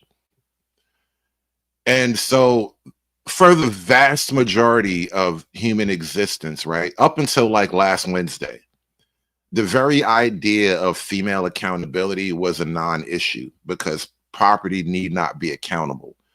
If the property isn't doing what it's supposed to do, it's my job as the owner of the property to fix the property. But the property in and of itself isn't really accountable. And the simple truth is, men have never expected accountability from women in the broadest sense, right? This is why they were never seen as, you know, leaders. They were never supposed to be voting and all that.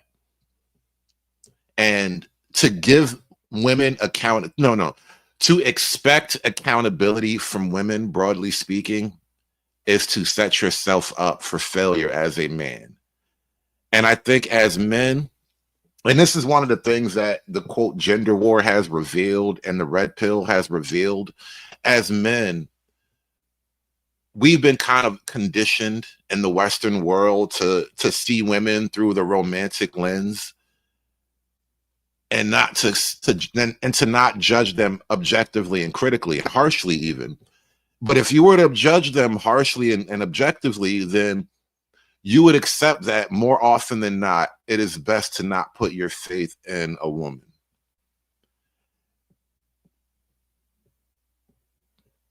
And so when, for example, when we come up with concepts like she was never yours, it was just your turn, right?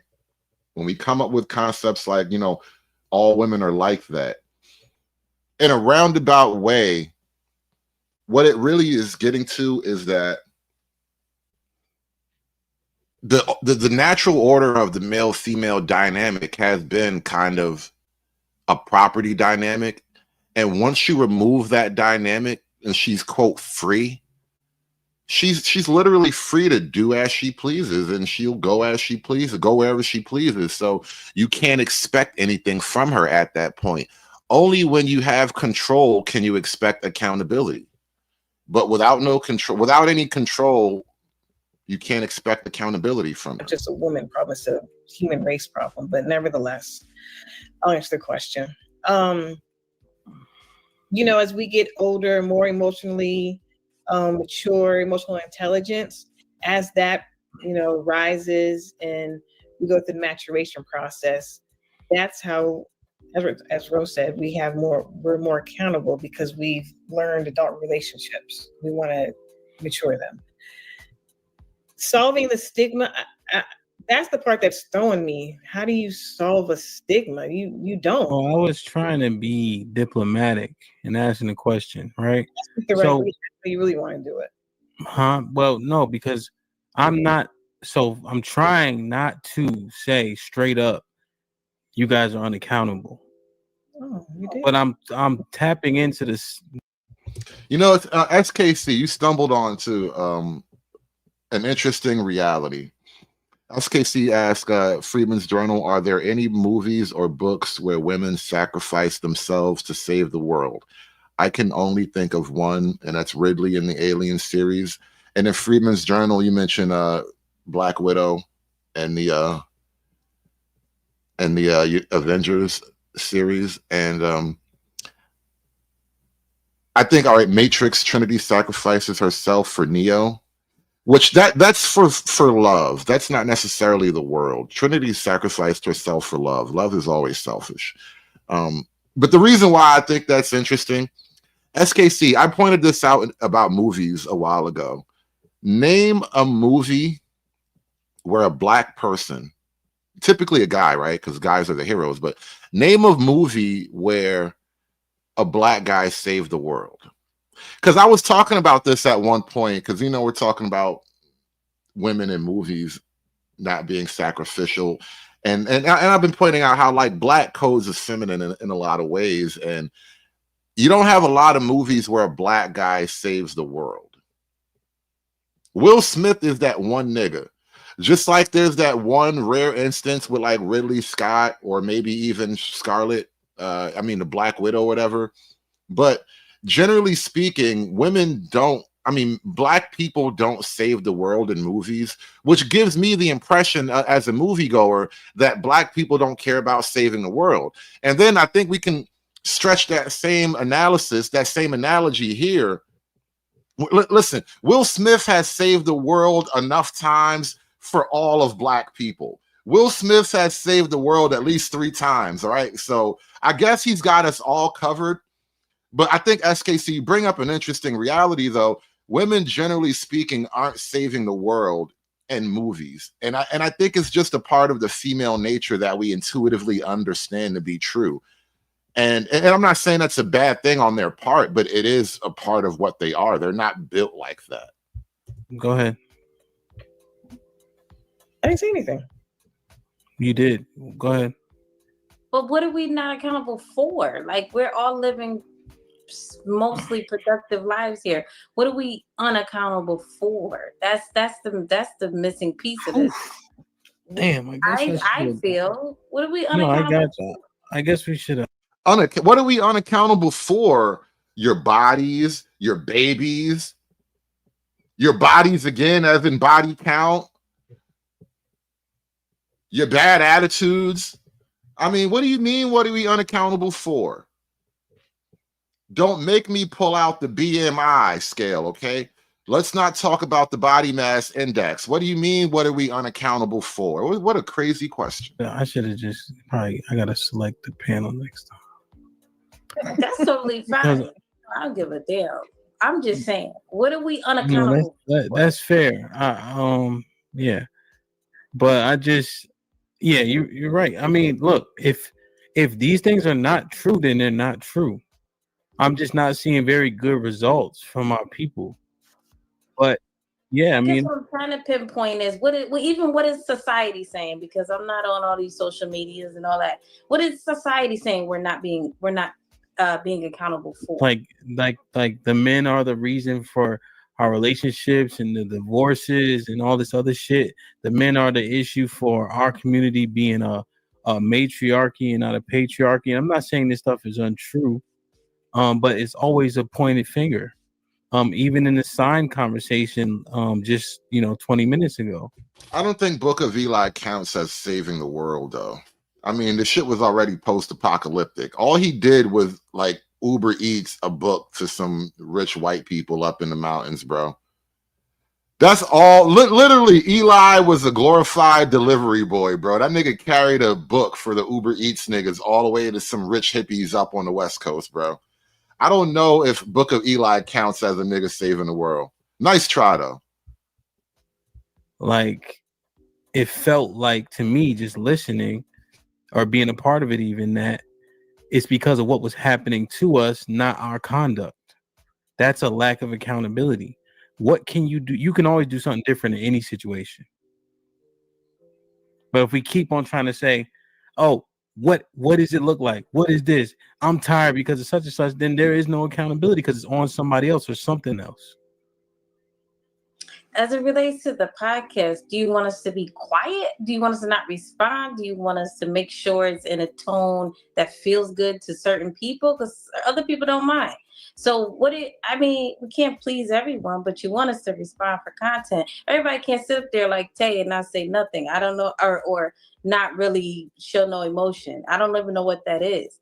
So with that said, I'm just saying, what do you want us to do? What do men want us to do? We're damned if we do, damned if we don't. Oh, wow. SKC, that's a great observation. On the panel, is there a correlation between BMI and talkativeness? Are you telling me that the skinny girls with a noticeable jawline, they don't talk as much? Are you telling me the girls who are noticeably skinny are not talking as much? Wow. Pretty girls say less, y'all. Oh, stop. Pretty girls say less. Ain't that wild? That's how I generally like I said, if your outlook is like nothing can change, and you're damned if you do, damned if you don't. That's what I'm saying. If you're not open to it, if we can't get better, if that's how you see it, then I'm saying it's pointless to have the conversation. Camp, what are some suggestions that men feel that we don't hold ourselves accountable to?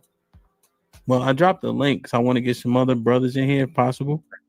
So give it a second, bro. If not, it's about to turn into a free for all. Hit that like button, y'all. We're probably gonna extend this a little bit beyond what I wanted to. I'm gonna go for maybe another hour because I really got to get up and do some stuff on my off day. I got one day off, and then it's back to 10 hours a day in the salt mine. So I got things I need to get done, but we're gonna push this a little bit longer. All I want you to do is hit the like button. Only one of you niggas, though. One of you niggas hit the like button. That's all I ask for. Shout out to everybody who donated to the show. You guys have been amazing and generous. Appreciate that. The only thing I ask is one like from one of you niggas. That's it. And we're going to push this a little bit further. I'll do my best to try to answer. Miss Nay, I know you came off the mic, if I'm not mistaken. Oh, no, it's all right. I didn't really have much. I was going to just say something to back up. Go ahead. You good? No, Go ahead. it's all right. It was nothing. She said it, basically. It's all right. What was it? Just so I understand the point. I don't even remember now. That's all right. Because I just let it go. Wow. Okay. I let it go. So it's all right. And while I'm actually looking through this, shout out to KMS for basically being the show's sponsor today. Big time support. Thank you so much for that. Somebody had to do it. I am the chosen one. Somebody had to do it. Can I just say, in terms of answering the question, how we can solve this lack of accountability, I would say healing, for one. I don't think we talk about it enough.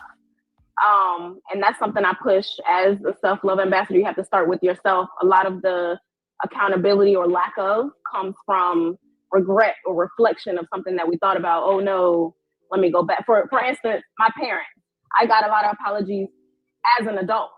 So I didn't get apologized to as a child. But as an adult, I can talk to my parents and I should have did this, I should have did that. Hey, I'm good. Don't worry about that. Yeah, healing at 40 on a YouTube panel. I mean, that's just the world we live in now, bro. I want to say it's nasty work, but it really is just the world we live in. It's just where we are right now. This is how healing looks, man. We're all broken together, right? Even me. I'm not gonna say I don't need to heal. We're all damaged together, all right? We all need a hug and a cigarette. We all are damaged together. So my thing is, you have to leave the nest, right? So at some point, it's not up to them. I can't blame the fact that my daddy wasn't there. I can't blame that on me not being able to look at a man and let him lead, because I have other positive male figures in my life.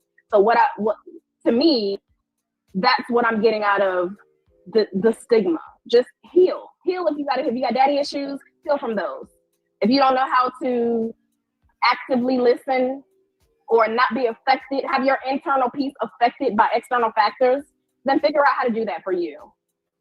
That's my 2 cents. Yeah, I think that's solid. I tell you, that kind of was something I was thinking of as Ro kind of asked, not that well articulated, but like trauma responses, we justify a lot of shit with trauma.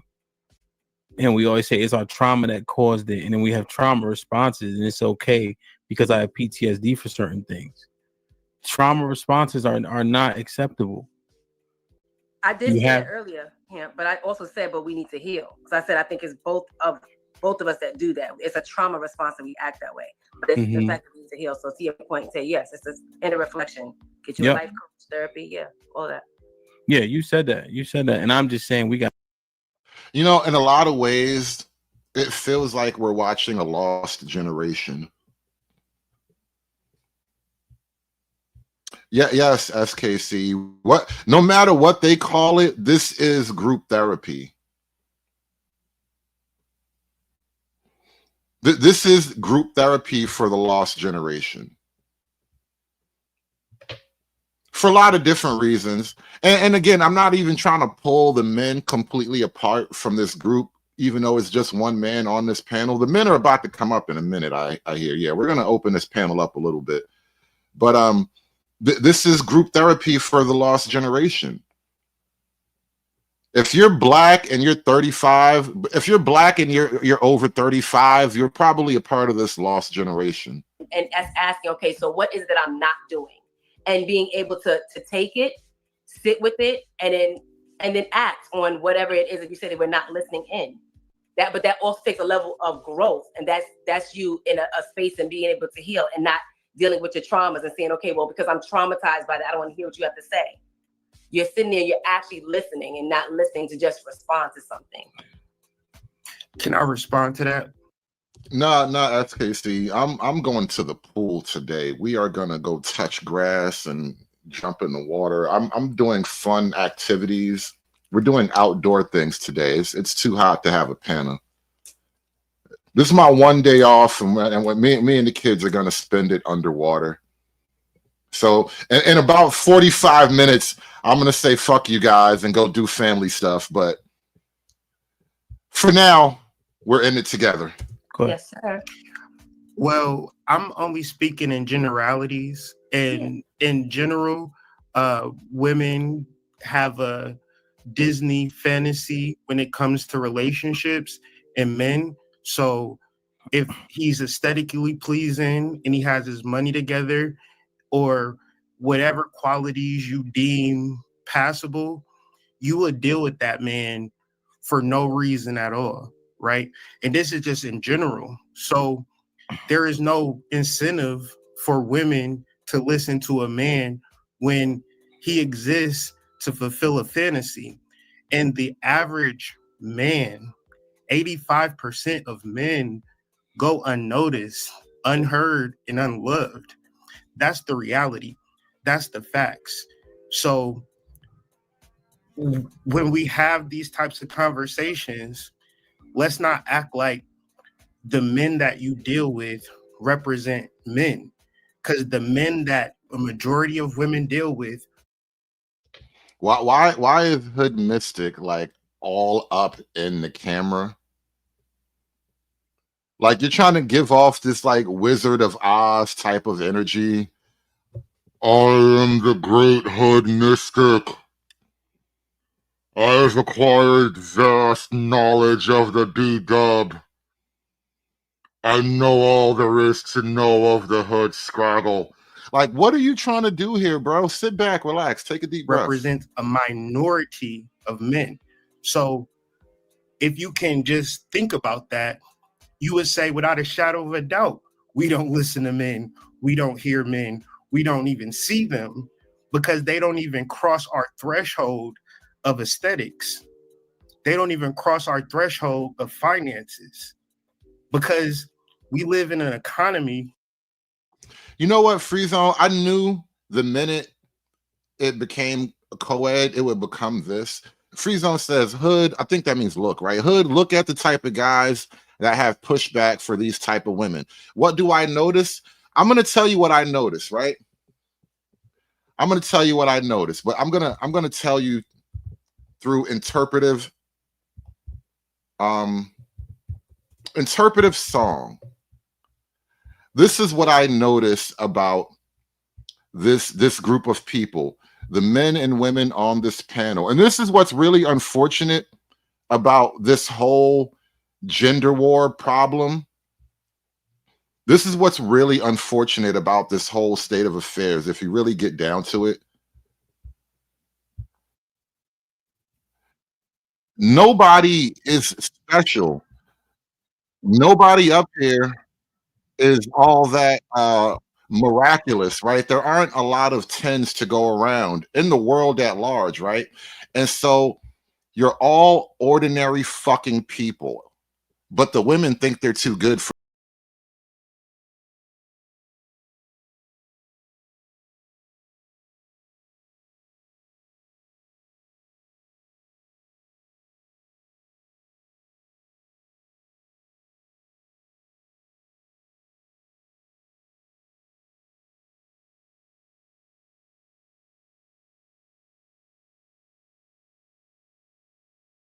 Like all of a sudden, regular ass niggas can't get together.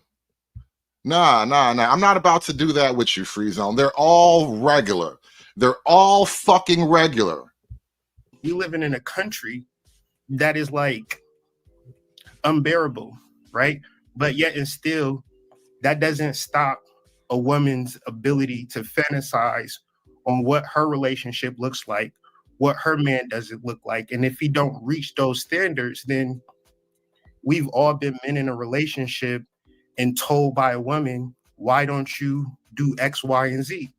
So we've internalized that and we would try to improve ourselves. But I'll ask you this question. Have you ever heard a woman say, I'm satisfied in my relationship, completely satisfied, and I don't want anything more from this man? He is capped out. Hold on. See, this is why I was almost afraid to use that clip, but it was the perfect song for that moment. But how is John Legend the symbol for hoe ass niggas? I mean, he really probably is though, but it's crazy. It's crazy. I now I regret even adding them to the show for that reason. When they're not shallow. Because what you just described was a shallow woman, because you made it seem as though women are only looking at a man for just his looks. That's not the case. Not I'm every saying woman. in general, like statistics. Let me clarify though. Let me clarify, because that's not what the man said. That's how it. The man said his looks, his pockets, or whatever you deem passable. That's still shallow. No. Whatever you deem passable means there's traits that qualify for you that now that man fits into your fantasy. So he gave the top two or the top three, especially a man's pockets. And then he also made sure he qualified it by saying, or whatever fits into your so-called fantasy, then you'll, so on. And I want to point something else out here, right? And this is why certain guys really do seem to operate from a blind spot. And I'm not going to accuse Hamp of operating from a blind spot. I'm just pointing out it seems to be revealing something in this moment, right? I want to throw something out there. These women are willing to be led by Hamp. I mean, I think maybe one of them might be an actual relative, like the girl that was called Sis or whatever. Maybe she's an actual relative, but generally speaking, I want to make a quick observation about the nature of reality here. And again, these are all ordinary people, but these women are willing to be led by Hamp in this way because, one, it's his show, so they kind of already acquiesced on that level. But then two, I imagine they've selected Hamp in a way that they don't select these two guys on the panel. So the exact thing that the guy was just talking about, Hood Mystic, you'll tolerate more from a guy that you're sexually attracted to. And so I wonder if there's something like that playing out on the panel. And so forth with that man. So it's very important, and I mean, he said a lot, but it's very important to, understand what he said. Go ahead, Nay. Oh no, I was done what I was saying. It just came off like he was describing a shallow woman, but that's what it just sounded to me. So now is it somehow our fault that there's men walking around here not in a relationship when they say there's 10 women to one man? So is it now? So now are men expecting women to do what now? Are we supposed to go hunt now for men? I'm just getting clarity. Women want the same men. The large majority of men aren't sought after by women. They don't have options. So they're not being chosen by women even when they do approach. What's the stat that I continue to give? You know how many men under 30 are virgins? 30%. Women don't. Yes, ma'am. Men don't have all this access like we try to paint. It's the same men fucking all the women. So Hamp, how does that change? Because I mean, even if you do have a man that fuck the other guys, why is that so difficult of an equation? And not that I expect her to, because it's too rational for them to do, and it doesn't really work that way anyway. But that's the obvious answer, right? if 80% of guys are not getting any access, and the next question Ro asks is, well, how do we change that? Won't you give an ugly guy a blowjob, bro? Since you care so much, right? Since you went to Black Girl University and you know everything, won't you give a lonely guy a hand job, bro? That's how you change it. The men that I'm gonna tell you, get you a 5'6" fat nigga who doing his job. God damn it, that work on the back of the dump truck making $50,000 a year, that will be home at night and up in the morning bright and early. Like y'all want these stallions, and there ain't enough stallions to go around. That is literally what's happening, though. Every woman imagines herself the wife of the 1% rich man. And it's literally not enough for those men to go around. Never mind the fact that you wouldn't qualify for anybody approaching that level. But they all feel as though they should hold out until they get that. And it's a fun game to watch, but we're all circling the drain. I'm not, nah, y'all done got me started. I'm not done. I think these stallions fucking all your friends. Yo, where Eshak, God damn it. I was trying to talk to this girl. Hold on, sis. I'm on it now. God damn it. I'll try to talk to this girl. She said no. I said, why? She said, because you had sex with my whole floor. I said, good God Almighty. Shout out to Walmart, man. Good gracious. Like, yo, that's like, yeah. And that was a lot of, you know what I mean? So you just selecting the same cats. And there was plenty cats not getting no buns, no cheeks, no nothing. But they get walked right by. Right, Hood Mystic? Hold up. Why'd you instantly go to Hood Mystic, though?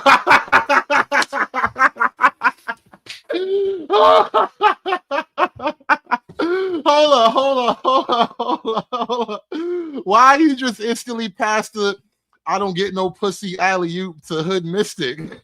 Whoa. Emotional damage. You want some therapy?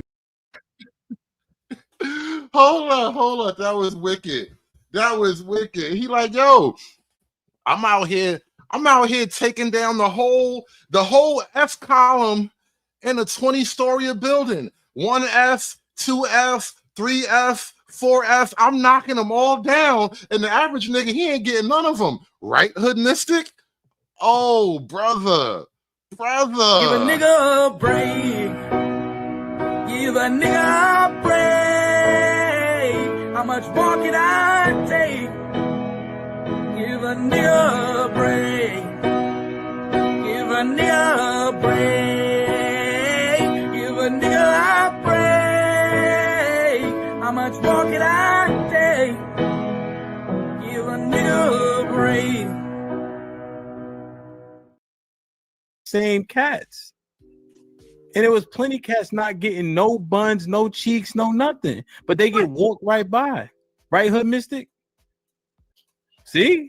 You can see him nodding. He don't in the camera. You can still see him nodding. Were those men, those dudes, did they approach women? Were they approaching women like this is wicked, bro.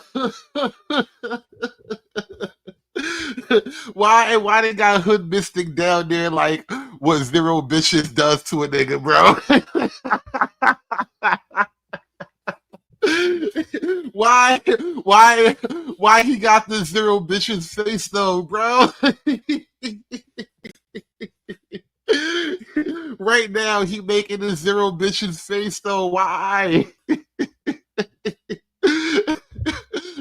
You can't make this up, bro. You really can't make this up, bro. He really got the Zero Bitches face, bro. This is incredible work. I never thought I would witness such a thing, bro. He got the Zero Bitches face, bro. I didn't even know the Zero Bitches face was a real thing. He got the what Zero Bitches does to a nigga face, bro. God damn, bro. I would never reveal this type of shit, bro. Because I don't want to be made the Zero Bitches poster boy. It's crazy, bro. It's crazy work. And then look at the old head next to him, looking at him all judgmental. These young niggas ain't getting no box. This old judgmental looking ass nigga, he looking at this zero bitches nigga over here. This is a whole crazy scene right now, man. This is an amazing scene. This is a great show. Shout out to DJ Hemp. You put out a great quality product with this one right here. The zero bitches face just did it for me, bro. I'm telling you. It was great, but the zero bitches face took it over the top. Like, he was approaching them all on the same floor. See, but see now what did Hood Mystic lead off his soliloquy with?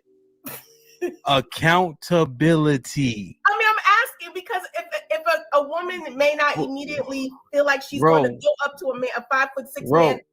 Bro, can you see my finger? If your lip was right here, my finger would be all on your nose and everything. All right. But see, here's the thing. You guys have so much access. You guys control so much of that. But if men are getting rejected all day long, like, it's just hard. So you go to your room, and then this is what, when we was in college, I graduated 2009. So the internet was popping. You go to X videos, get your rocks off. Fuck it. Then go to football practice. like Damn, and Hood bitches, he started nodding too. It's crazy. I bet you he's in the Gooning League. Is Hood Mystic in the Gooning League? Matter of fact, I shouldn't even speak that into existence, man. We might never see him again if he finds out about the Gooning League. 09.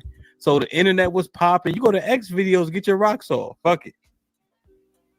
Then go to football practice. Look at him nodding. Crazy. What I don't understand though is how is it just feels like the overall tone, and I'm not talking about Mystic in particular, but it just feels like the overall tone of these conversations as a collective is it's always our fault one way or another. It's either we got too much mouth, we got too much attitude, and so the men don't want to deal with us, so that's why we're single. Or we're too old, we're too fat, we're too ugly, that's why we're single. Our eggs are dried up, that's why we're single. And now it's we're not choosing the men who aren't as visible or who don't fit into this fantasy, assuming that we all have some kind of fantasy, which I'll put a pin in that because that's a totally different conversation. It always comes back to us. And the overarching point of the conversation is women don't take accountability for anything. I'm bugging. What part of that do you not understand though? Like you can recite all of it, but you can't understand any of it. And this is why guys really do say talking to women is ultimately pointless, because they won't get it. Even when they know it, they don't get it. Yeah, I'm totally lost. It's just, at what point do we have a meeting of the minds and stop pointing the finger? Like, it can't always be our fault in every single direction. We're not responsible for everything that goes wrong with relationships in the Black community.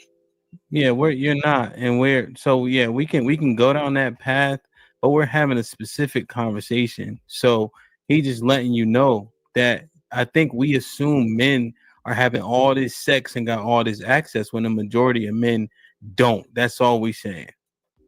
We're not saying fault or not. We're just saying that a lot of cats ain't getting no cheeks. A lot of None. women ain't either. A lot of women ain't either. But oh my God. I mean, y'all, so here's what happens, right? Our panel usually does better.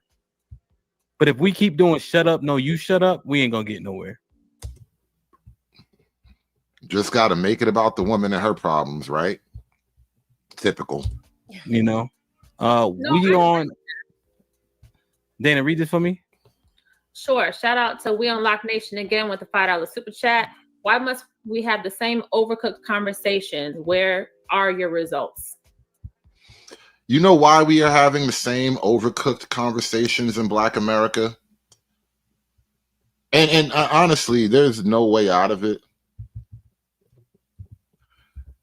And I turn on my YouTube, and I notice a trend and it's really inescapable. Everybody in Black America is incredibly lonely. The loneliness epidemic, I think, is centered in Black America. That's why the majority of Black American YouTube is about the D&P conversations. We're all lonely and sexually frustrated, apparently. Yes. Yes, Janet. It was true.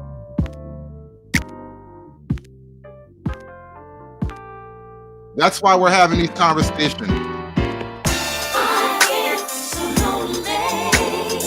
Tired and lonely. Tired and lonely. Can't figure it out. Stuck in a rut.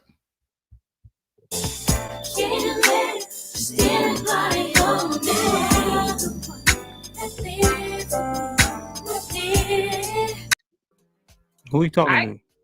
I think he's talking to us as a community. I'm maybe. not even talking to me. Niggas ain't talking to me. That's all. No, I think he's talking about men and women in general. Having the same, yeah, it's like I said before, it's the gender wars. You know, it's the same monotonous, unproductive conversation that just goes on. It's a broken record. Oh, I'm not gonna let y'all paint that. Hold on, let me unshare this real quick. I'm not gonna let y'all paint that narrative at all. Hey, what? Nope. What narrative? That it's the same old broken record shit. No, it's not. Now, what happens is he said the same back and forth. no. I'm saying this conversation ain't that. I'm saying that we're actually trying to get somewhere with it. And so these questions that we asked today and you guys answered, whether we can answer better or not, are kind of different. And so, you know, what trying to dispel some of the stuff, you know, and Hood Mystic came from a genuine place, right? And we just want you guys to generally understand men ain't fucking like that. Hood Mystic is tired too, all right? Hood Mystic is just as tired as the women are. I'm so tired of being alone. I'm so tired of being alone. Won't you help me, girl, just as soon as you can? Everybody tired, right? Everybody tired. Don't nobody know what the hell to do next, bro. It's crazy. It's crazy. Guess who's still on the top 10 list for women? Morris Chestnut, and this nigga's 90. It's the same niggas. And Lorraine State. All right, mid-50s, but yeah. 50, 90, same thing. Perfect Wisdom with the $2 super chat. Only Black men hate their own women. Whoa, wrong. But I don't know about that. No. We like Black women. Come on. Yeah, we love Black women. Mike Brown with the $2 super chat. Standards are too high. Yeah, all right.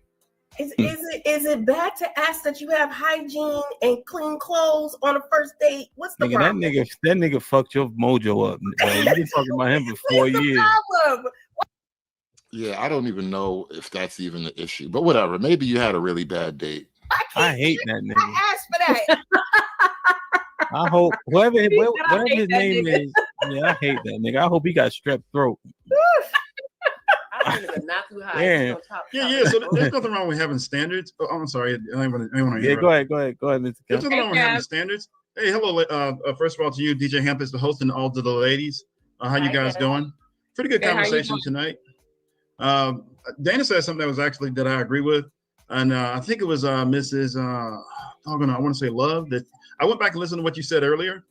Yes, Freeman. There is a gooning league. There's a league of gooners. They have a whole ranking of their top goon talent. It's crazy. It's nasty work, Freeman. You don't want to look. You don't want to know the places I've learned about. I can understand why women get frustrated. Feel like they're not being listened to. I'll say this as men, we generally listen more and pay attention more to women that we're in tune with and women we truly, definitely care about. Not to say that we don't care about you guys, but we do. When we're on a panel, obviously the whole point is for conversation, so I am listening. I will say that sometimes I say things and then it seems as if you guys take it personally when really I'm just talking to you and through you, but not at you. And not really directing it towards you. You guys are essentially avatars. And the only reason I say that is because when I've come up a few times, it seems like it seems like, some of the stuff I'm saying, it feels like an attack. It comes as if I'm attacking you guys personally, and I'm not. I'm just saying stuff that's what it is. When we talked about why men want younger women versus older women, then it seemed like there was one or two that took it as an attack. When I said that hot girl summers didn't really help women out, some people kind of took that personally. So because I went back and looked at some of the videos that have been putting up, I was like, oh doggone, it just seemed that's kind of how it came off. And I'm like, no, that's everything I say is pretty much it. Now if I'm wrong, then I'm open to correction, or at least listening to what it is you guys say about it. But generally, when I say stuff like that, I'm consistent with how men are talking in the locker rooms, how they're talking on the basketball court, how we're talking when we all get together as men. That's the stuff that we're saying, and men will generally agree. There's always one guy that goes, no. I'm like, and then there's 5 other guys shooting them down, going, nope, this is what it is, man. We want the younger women. When women get old, it's stuff like that. Like this. Yeah, I think this is how guys are talking, and it just seems as if. And then there's other things too. Mr. Cat, now you said and then that means we got another 13 minutes of you talking. Sorry, hold on, let me read a couple of super chats real quick. Mike Brown, because I wanted to make sure I'm doing a good job of showing the super chat, so I apologize if some of them are redundant. But for sure, any was a full all right, what did y'all want to jump on? So I was their standards too high. What about the guys that have that aren't getting any cheeks or whatever that one super chat is you just read? The masters and that's a catch. That's a great catch. But they may not be the 666 though. They may not be the 666. That's what else is wrong? There might be something else wrong. But what I got. Yeah, we don't know what they look. It could just not be attractive enough at the end of the day. That may not always matter either. They might go. Now, let me point something out that I think has happened to women over the years. Let me read the super chat first before I do that. Shout out to an ancient man. I didn't come from the Black community proper. I had a furniture and moving grandfather and father. Oh, I had a furniture moving grandfather and father. Oh yeah, shout out to them. I have been watching the B-Dub for 30 years. What ended our interactions was going to college in Cali and dealing with women. I spoke to that before, Ancient Man, how they kind of use the concept of race and racism to sort of lock you into the culture. And if you actually do get outside the culture and you see how other women operate, other women treat and respect or cater to their men, it might even make you resentful of the culture that you just left. And shout out to Ancient Man with another $5 super chat. He says, from other cultures, it was night and day. And again, that's what I mean. It might make you resent the culture that you just came from, because you almost feel robbed in a sense about the way the position of the average Black man in the Black community. And then you compare that to like how the average white man is like, and this is in the romantic context, not really an economic thing, but the type of relationship the average white man can expect is vastly different from the type of relationship the average Black man can expect from his woman. And I noticed that. And so that's why I come up with that little saying of, I'm going to need you to respect me like you respect the white man, or we just going to have to move some furniture around in here. And so again, shout out to your furniture moving father and grandfather. And be like an ancient man, y'all. Smash that super chat button for me. It still works. It still works. Hulk! Smash!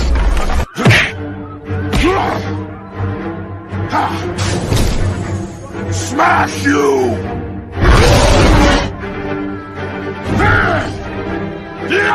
You make Hulk angry. You not like Hulk angry. Hulk no like fighting girls.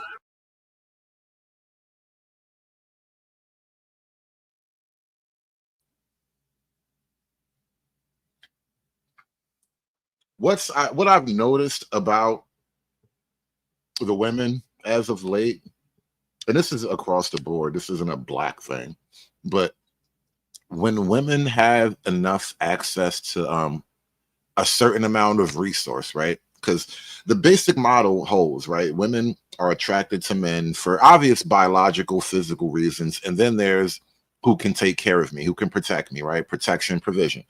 And so once women have enough of a base level of protection and provision, it's very easy for them to now hunt the way men hunt, which is to say they want to date like men. And so men generally can afford to date for physical attractiveness, right? We just want a cooperative woman who looks good.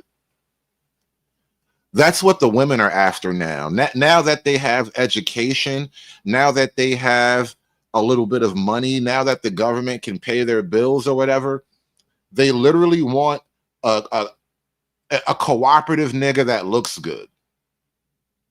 And so that's how they're trying to date now. They literally trying to make the men the bitches. So they're trying to date men for feminine qualities, right? They want the man to be as physically, if not more physically attractive than the woman. This is why you see the 1-0 couple in Black America, the skinny nigga with the fat girl. And then also, even if he's physically a dominant character, like he's a big aggressive type of nigga, she is the dominant party in their relationship because she has control, literally. She has the money, she has the access, you know, the government's on her side, you know, the welfare, WIC, whatever. She went to school, she is a nurse or whatever, and he's, you know, he got out of jail, that type of scenario. So now, because they have kind of elevated past a certain amount of protection and provision, they are literally trying to date like men, which means you date for more superficial qualities on the front end, like attractiveness, because all you want on the back end is cooperativeness. Marketplace. It might be a jerk. Can I talk now? Like, can I talk? Like, I've been sitting there quiet for like 15, 20 minutes. I mean, that's the first time you've been quiet in 15 minutes ever on the show. Big ups to me. Big ups to me. My first So time. God forbid Big Lex talk. She can talk. Now, I'm going to address that one in the chat. So are those two men, are their standards too high?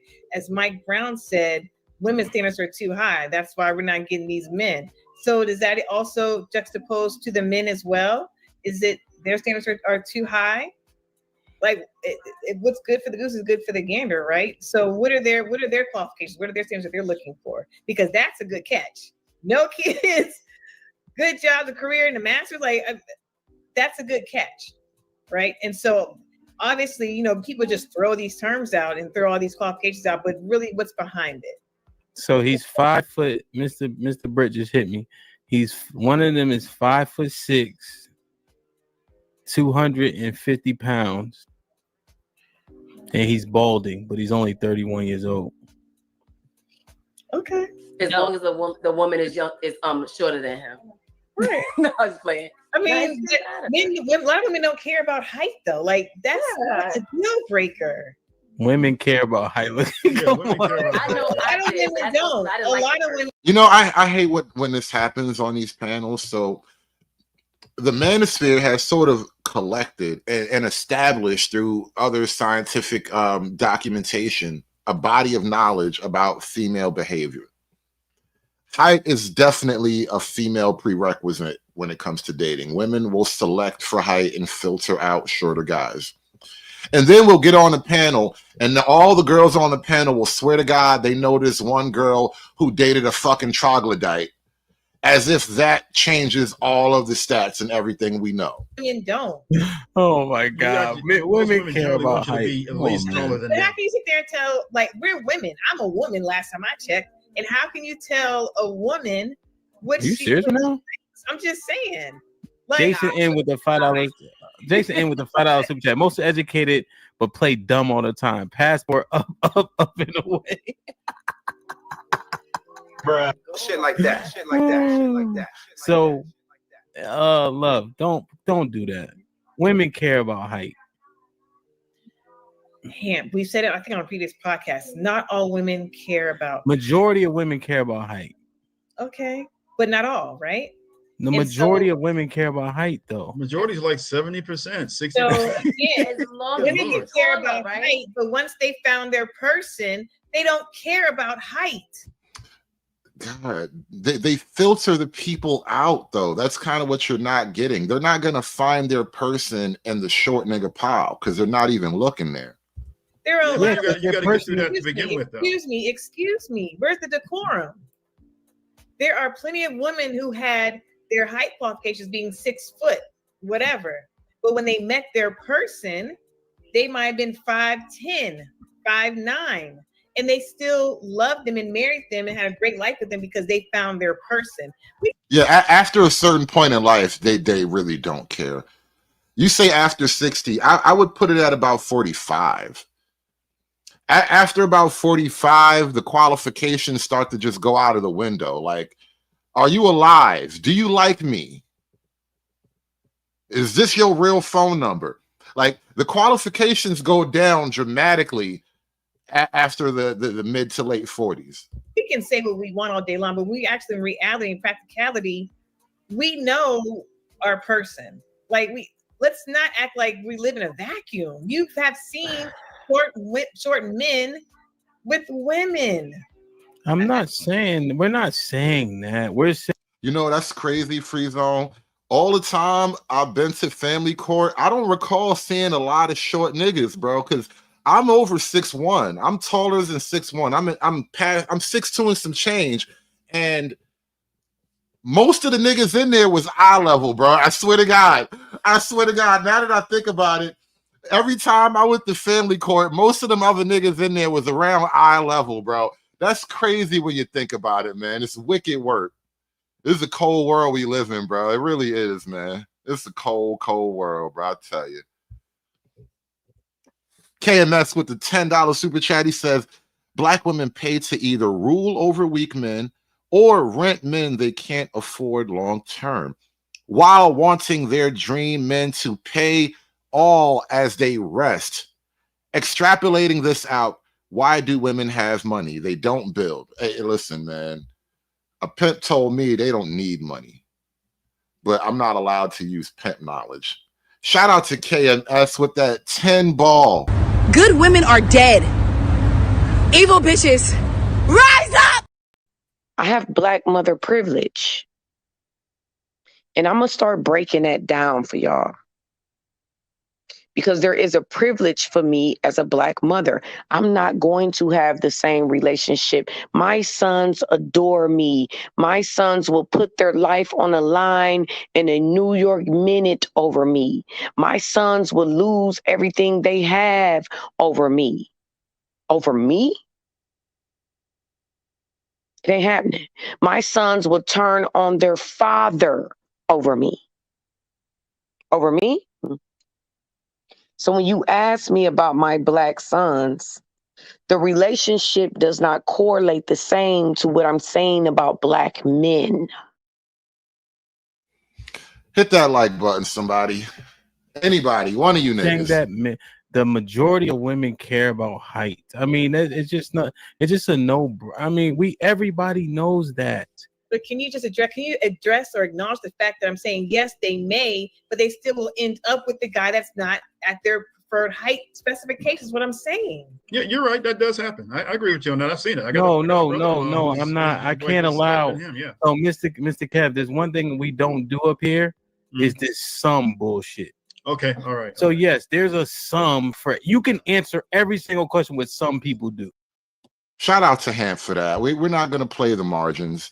We're not gonna argue the extremes. We're not gonna act like that one girl who's dating a homeless bum actually matters in the conversation. We're not gonna pretend like the one girl. I know one girl who is legit a 7. Like, she's got a nice, pretty face. She's slim. She used to run track, so she's got that slim, kind of angular, athletic body. Nice, like nice amount of hair, right? She's a decent looking girl, but she's kind of retarded though, and she's literally dating one of them handicapped T-Rex niggas. I hate to say that because I don't know the actual name of the affliction, But you know how the dudes be like kind of handicapped. They walk with that little crooked kind of limp, and one of their arms be kind of crooked. I swear to God, she's dating one of those guys and be heartbroken over that nigga. I think he be whipping her ass too. Like, there's a girl who dates a guy like that. She does not count in the conversation. I swear to God, I am not talking about her when I talk about the things that most of y'all are doing. Right? But then you can't really have a real conversation.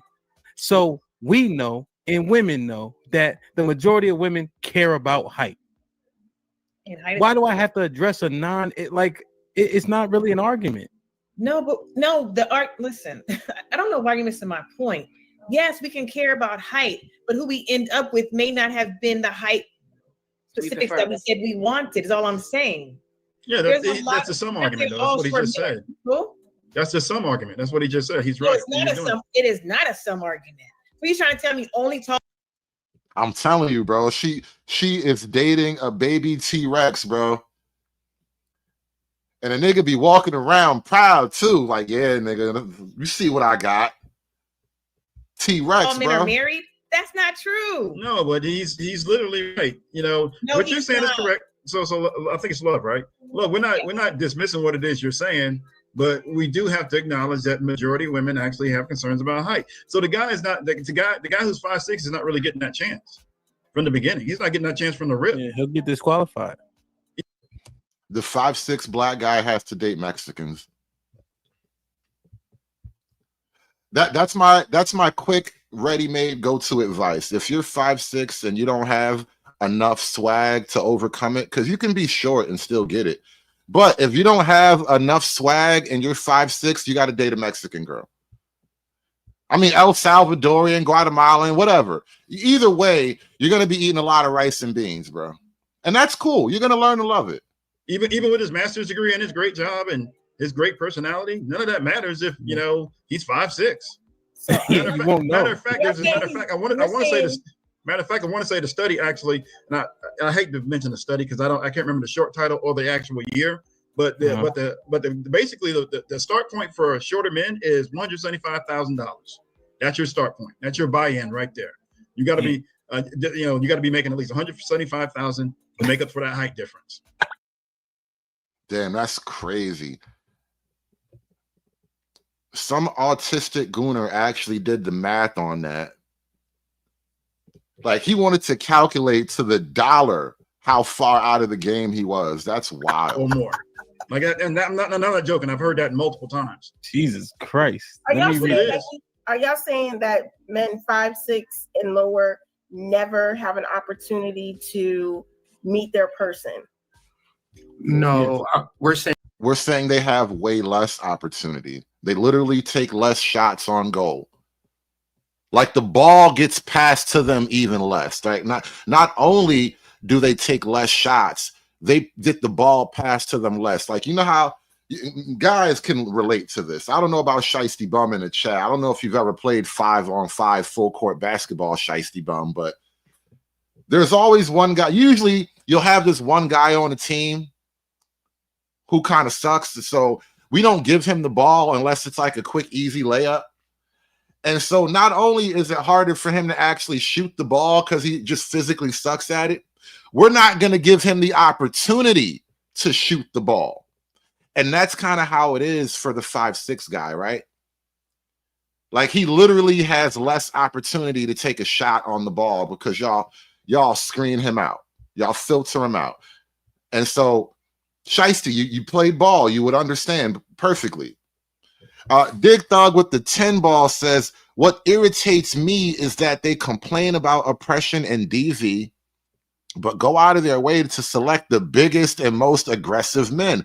It's like a female peacock complaining about the male's vanity. Yeah, it would be nice if they could just be happy with the choices that they've made, but that's not the world we live in. Good women are dead. Evil bitches, rise up! Shout out to Dick Dog, man. Smash that super chat for me, y'all. Hulk! Smash!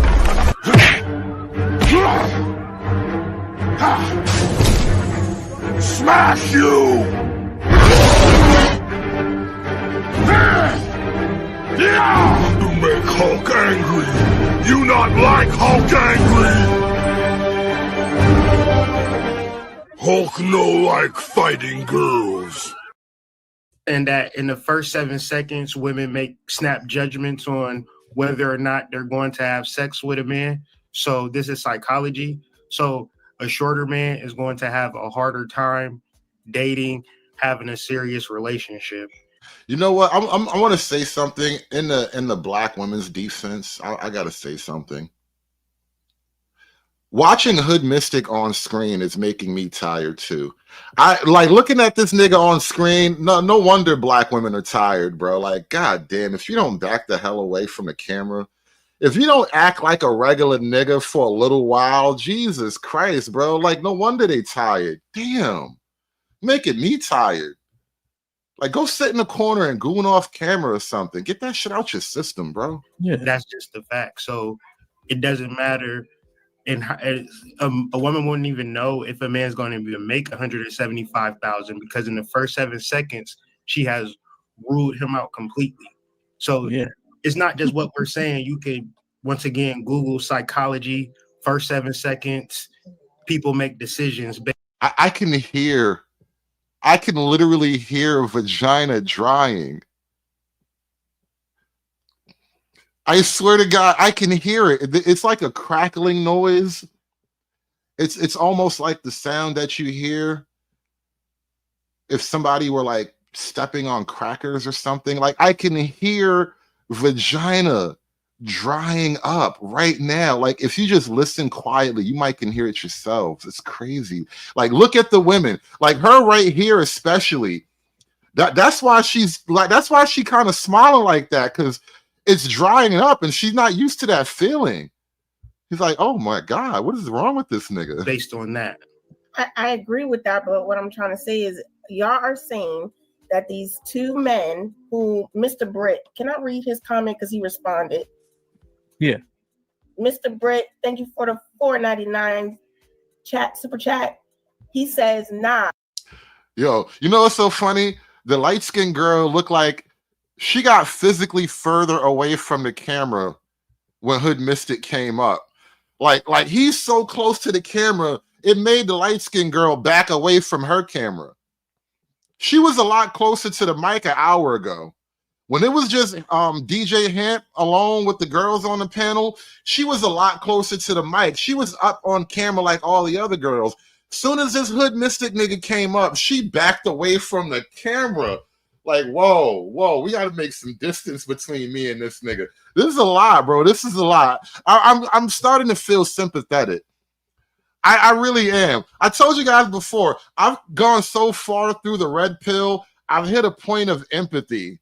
And I kind of feel sorry a little bit. I can feel a little bit of sympathy every now and then for the women. Like, nigga, look what you just did, bro. You chased the light-skinned girl away from the camera. This is terrible work. They aren't bad looking or bad people. If anything, I was the trash guy out of the group. Oh, I got something to say to that. Shit like that. Shit like that. Shit like that. Well, that makes sense. But that could be why his friends can't get anybody because they're not trash. No, because girls like bad guys. Exactly. You know, Jay-Z told you that. Exactly. So it has nothing to do with her. It has nothing to do with his friend's height. He was like him. He was running through the halls of the dorms. Yo. Up all the women.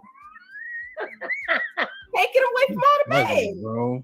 Put him in the fucking. You was taking all the women from all the men. What did whoa, you muted out. What did you say? I said taking all the women from the men. Stop, Nate. Go, bro. For any other man because you was that guy. Oh, all right, say that then. You muted out. It said something about men and paws and all that. No. I heard what she said. Mystic heard it. All right. Yeah. Hey, listen. Mystic, stop smiling in the camera, bro. You're way too close to the camera and you have not stopped smiling. That is not healthy. This is unhealthy behavior, bro. You got to switch this nigga out for a new nigga, bro. You got to rotate this nigga out like a flat tire, man. Come on. You got to get Mystic up out of here. He bringing the mission down, bro. He is slowing up the whole mission. But the bad guy, the tall guy, the guy who's popular, the guy who's provocative, that's who's getting the cheeks. Nice guys finish last didn't come out of nowhere. Short guys definitely finish last. That's not by accident. Like, come on, man. I'm not trying to be funny here. I'm really not trying to be funny, but you're short, right? Uh-huh. You are Well, I'm 5'8" though. So I'm not even like you're short. You're considered short. And you're stocky. So you look shorter than what you are. So you ran around busting girls down in college. So that totally dismisses your I'm a terrible example. You can't use me. I'm an outlier. Every now and then you get a short king with a personality that can get it. Like done. I really do. Me too, Dana. It's like you're an outlier now. You're just so unique. He literally is an outlier. Every now and then you get a short king who can get it done. Yeah, I He's one can of those talk. short I can talk. I play football. I'm in Q. I DJ. I can talk, and I look like my mom. See, that nigga had to do a lot to overcome being 5'8". That nigga did the work. Look, short king. Yeah, he did the work. Nigga said, look, I can talk, I fight, I can talk, I look like my mom. Did I tell you I can talk? That nigga said, I made sure I overcame the shit that y'all was gonna use against me. Then I got straight teeth with no braces. You shitting me? Like, come on, man. And I used to be in shape. And I used to be in shape. You know, the thing is, though, with guys, it's a lot easier to get guys to have levity about our shortcomings and our little foibles and quirks and stuff like that. Because as a dude, it is hard to be socially successful if you are constantly caught up in your own problems, right? And so you have to embrace that you're short. You have to embrace that you might not be the most muscle-bound guy, right? Like I know for a fact when I talk, I have a lisp, and every now and then somebody makes a comment on it. But you think I'm gonna shut the fuck up because I got a little lisp? Like you got to push through that shit because there's pussy on the other side of that gap, and you have to make it through the gap. You have to literally push through the gap if you want to make it to the other side. And that's just, you know, the burden of man. We all got something fucked up about us. Most of us aren't born some type of physical Adonis, right? So for the vast majority of us, we just got to push through until we hit gold. Damn, man. Go ahead, Kev. Let me just read this real quick. Mike Brown with a $5 super chat. As Hemp has stated, 54%. I don't even know if that's a thing, Free Zone. Do I get like speech therapy? Do I need to get, because I have a gap, do I need to get like braces or something? Like I don't even know how that works. I just keep going. I just don't stop until I hit gold. 4% of men have no kids and make decent money. Real shit. Real shit. Let me get a couple more real quick. And I want to make sure I mean Mystic hit us with a gem too. If y'all was listening, 666 equal. Oh, no Cupcake Zone podcast with the $2 super chat. Appreciate you. 666 equals 90% of women. FFF equals 90% of men. Simple math. Does somebody know what this means? What are we talking about? Yeah, FFF I think is fit, feminine, and friendly. 99% of men will settle for fit, feminine, and friendly. 90% of men are looking for 6 foot, 6 figures, and 6 inches. So our qualities are way far apart. Like fit, feminine, and friendly sounds reasonable. The 666 is literally demonic. No. What does this mean? The 6 feet, the 6 feet, six figures, Yeah. 6 something, Make and this then feminine, fit, and friendly. That's what generally the men want, right? Oh, Something okay, like that. okay. That's a Kevin Samuels reference. Freeze, I swear to God, you're trolling me right now. You see what I mean? You see what even your own friends will bully you because you got a lisp, right? The world of a man is never safe, bro. You are never safe as a man. There is no safe space. You can never let your guard down. Your own homies will troll you over every little thing, bro. And then what are you gonna do? You're gonna stop? You're gonna cry? No, you can't. You just gotta keep going. Okay, yeah. So 90% of women want 6 figures, okay, and then 99% of men want fit, feminine, and what's it called? Friendly, fit, feminine, and friendly. Friendly, something like Fertile. that. Yeah, yeah, maybe fertile. You know what, low key, I think this is what makes men better than women. Women don't really have that. Women can't tease each other like that. Women will fall apart. Women will fall out about that kind of stuff. The $5 super chat. Hey, Will, chill out, Will. Hold him accountable, bro. LOL. Hampton Watson Jr. with the $20 super chat. Women were put here to support men.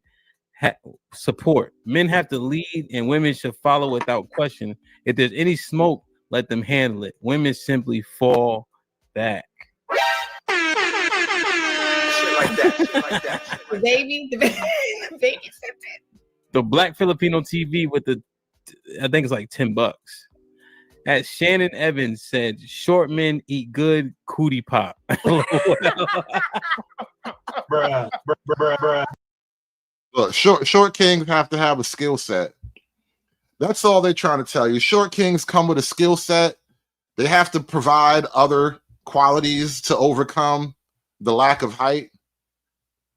Because I'm telling you, once you cross the 6 foot threshold, like the air literally smells different. Bruh. Shit like that. Shit like Word. All right, I've been interrupting a lot with the super chat. So, what are we talking about here?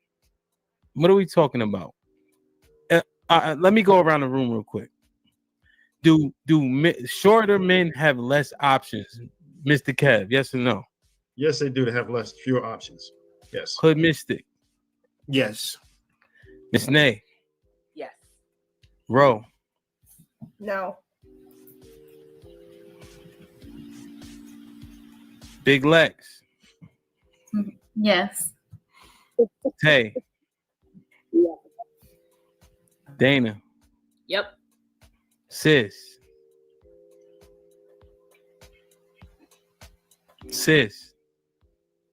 What the fuck is going on? Love. Did sis just duck the fade? What did she really just duck the fade? That's crazy. Dana. Yep. Sis.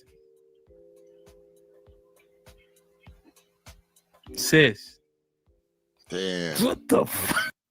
You see, that's female accountability for you. You ask them a simple question and she like, I'll be back. She went to go get some cigarettes. What's going on? Love, what say you? No, I live in DC, the land of the short man.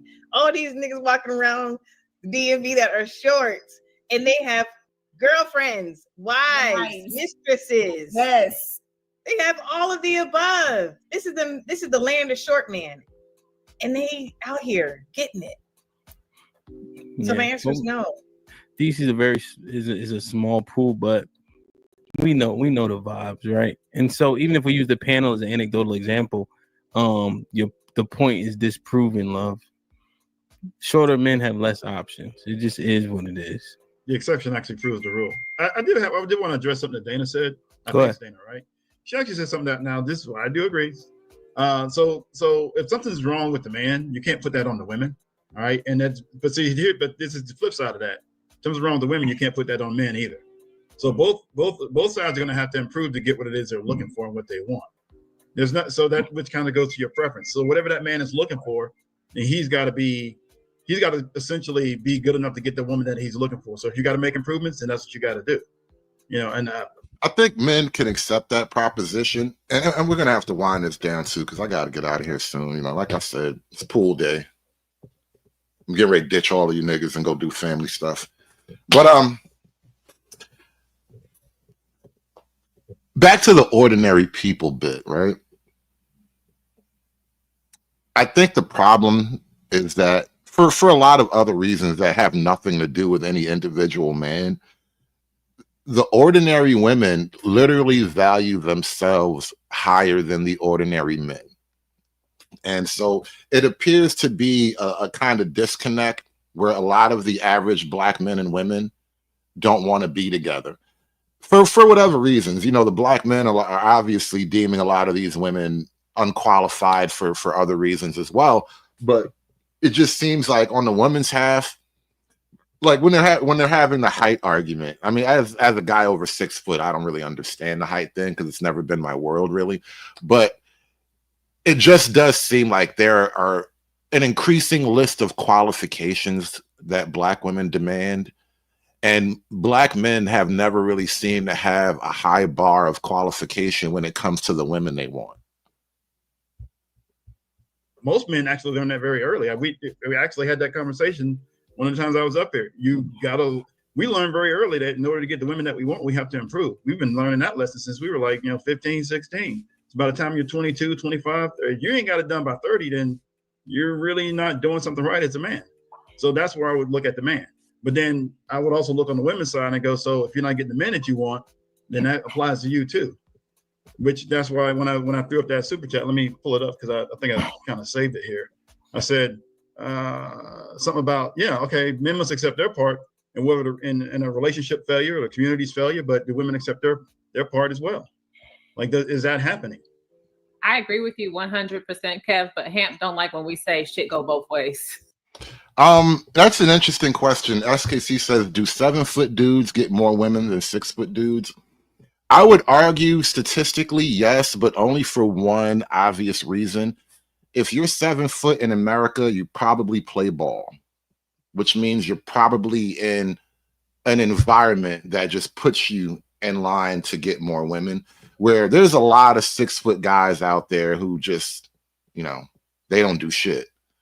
But once you hit that height ceiling of like 6'5", people start to look at you like, hey, why aren't you playing ball? Why don't you have a ball in your hand, extremely big nigga? Like, I think that's kind of what happens. So it's an ironic, weird thing. Not a lot of dudes hit 7 anyway. So when a guy gets that big, they automatically put a ball in his hand. So okay, sometimes it does. You're absolutely there are times right. when it does. You're absolutely right. It's not one-sided. Get him out of here, man. I'm not doing that damn back and forth bull. No, I think the super chat. Yeah, Dana, I think it's not wrong, right? But in terms of like the conversations, it's better when it's pointed.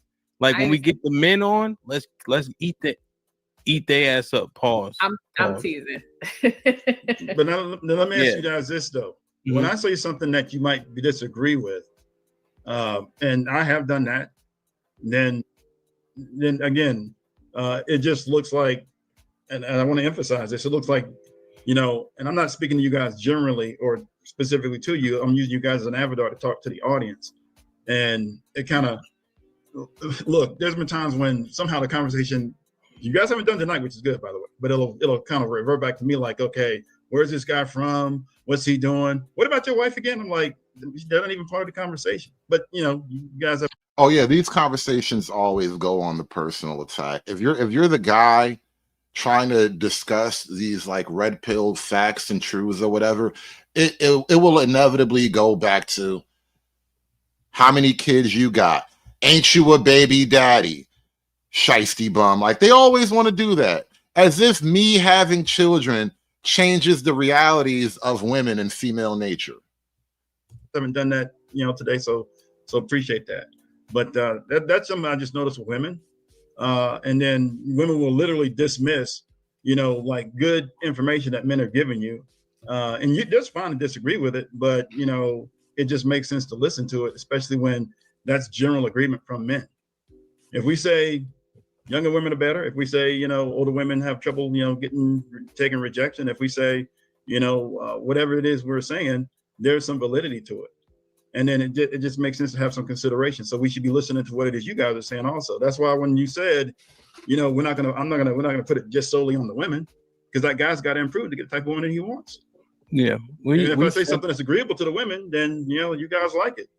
I literally defended. Well, I'm not gonna say defended you, but I mostly agreed with. I actually disagreed with Barnabas when he was saying, you guys give those men that you normally don't give a chance. No, don't give those guys a chance. If you're gonna give them a chance normally, then don't give them a chance. Leave those guys alone.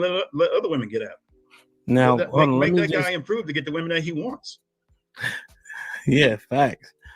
I really do feel like these conversations are kind of like, they'll never stop and they'll never go away at the same time because there's no solution. It's just an endless rut. Like we're having Groundhog Day over and over again. And I think the big issue is that none of this is really personal. It's not romantic. I mean, perhaps with enough social energy, you could shift things in a different direction, regardless of the legal situation. But I do think there is an economic and legal reality that creates this problem. And this is why I like to say it's not really the women. It's really a systemic thing. The way the pro-blacks talk about systemic racism, I could make a way more cogent argument for systemic feminism being the root of Black dysfunction and Black failure than you could do for systemic racism, right? Because at every turn, I played an article for you guys just yesterday from the New York Times laying out how at every level of a child's life, especially the boy's life, he's dominated by female authority.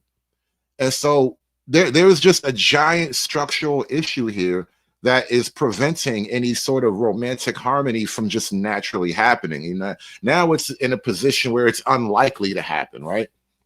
And so what you have now is what I referred to earlier, right? The lost generation.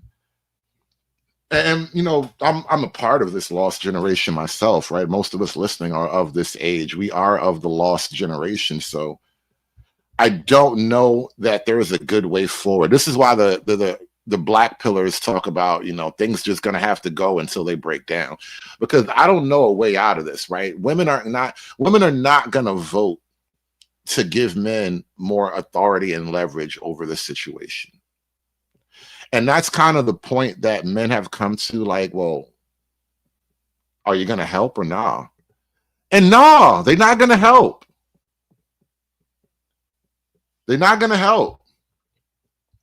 It's been fun chatting with you, though. You know, some of y'all look real cute, you know. We can have fun. We can go do stuff every now and then. But they're not going to help. There is no help. See?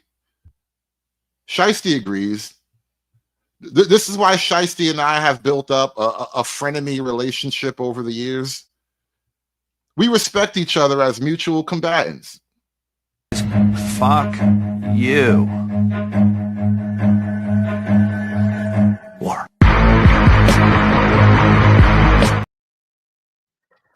But anyway, we are past the 3-hour mark, and I said I'm going to go do fun stuff. I'm about to go be a baby daddy. I get to do all the good stuff of baby daddying. We just have fun and hang out. And I get to give fatherly wisdom from up on the mountaintop. You guys have a great day. I'm going to go do baby daddy stuff. I will catch you guys later. Thank you so much for watching the show. Appreciate y'all supporting the stream. Hit that like button on your way out.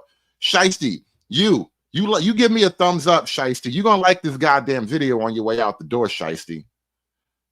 Y'all have a great day. Aspiring to be patriarchs like what white men have, that isn't freedom. That isn't going to help anybody. It's certainly not going to help Black people. It's done. It's done. It's done. It's done. It's done. It's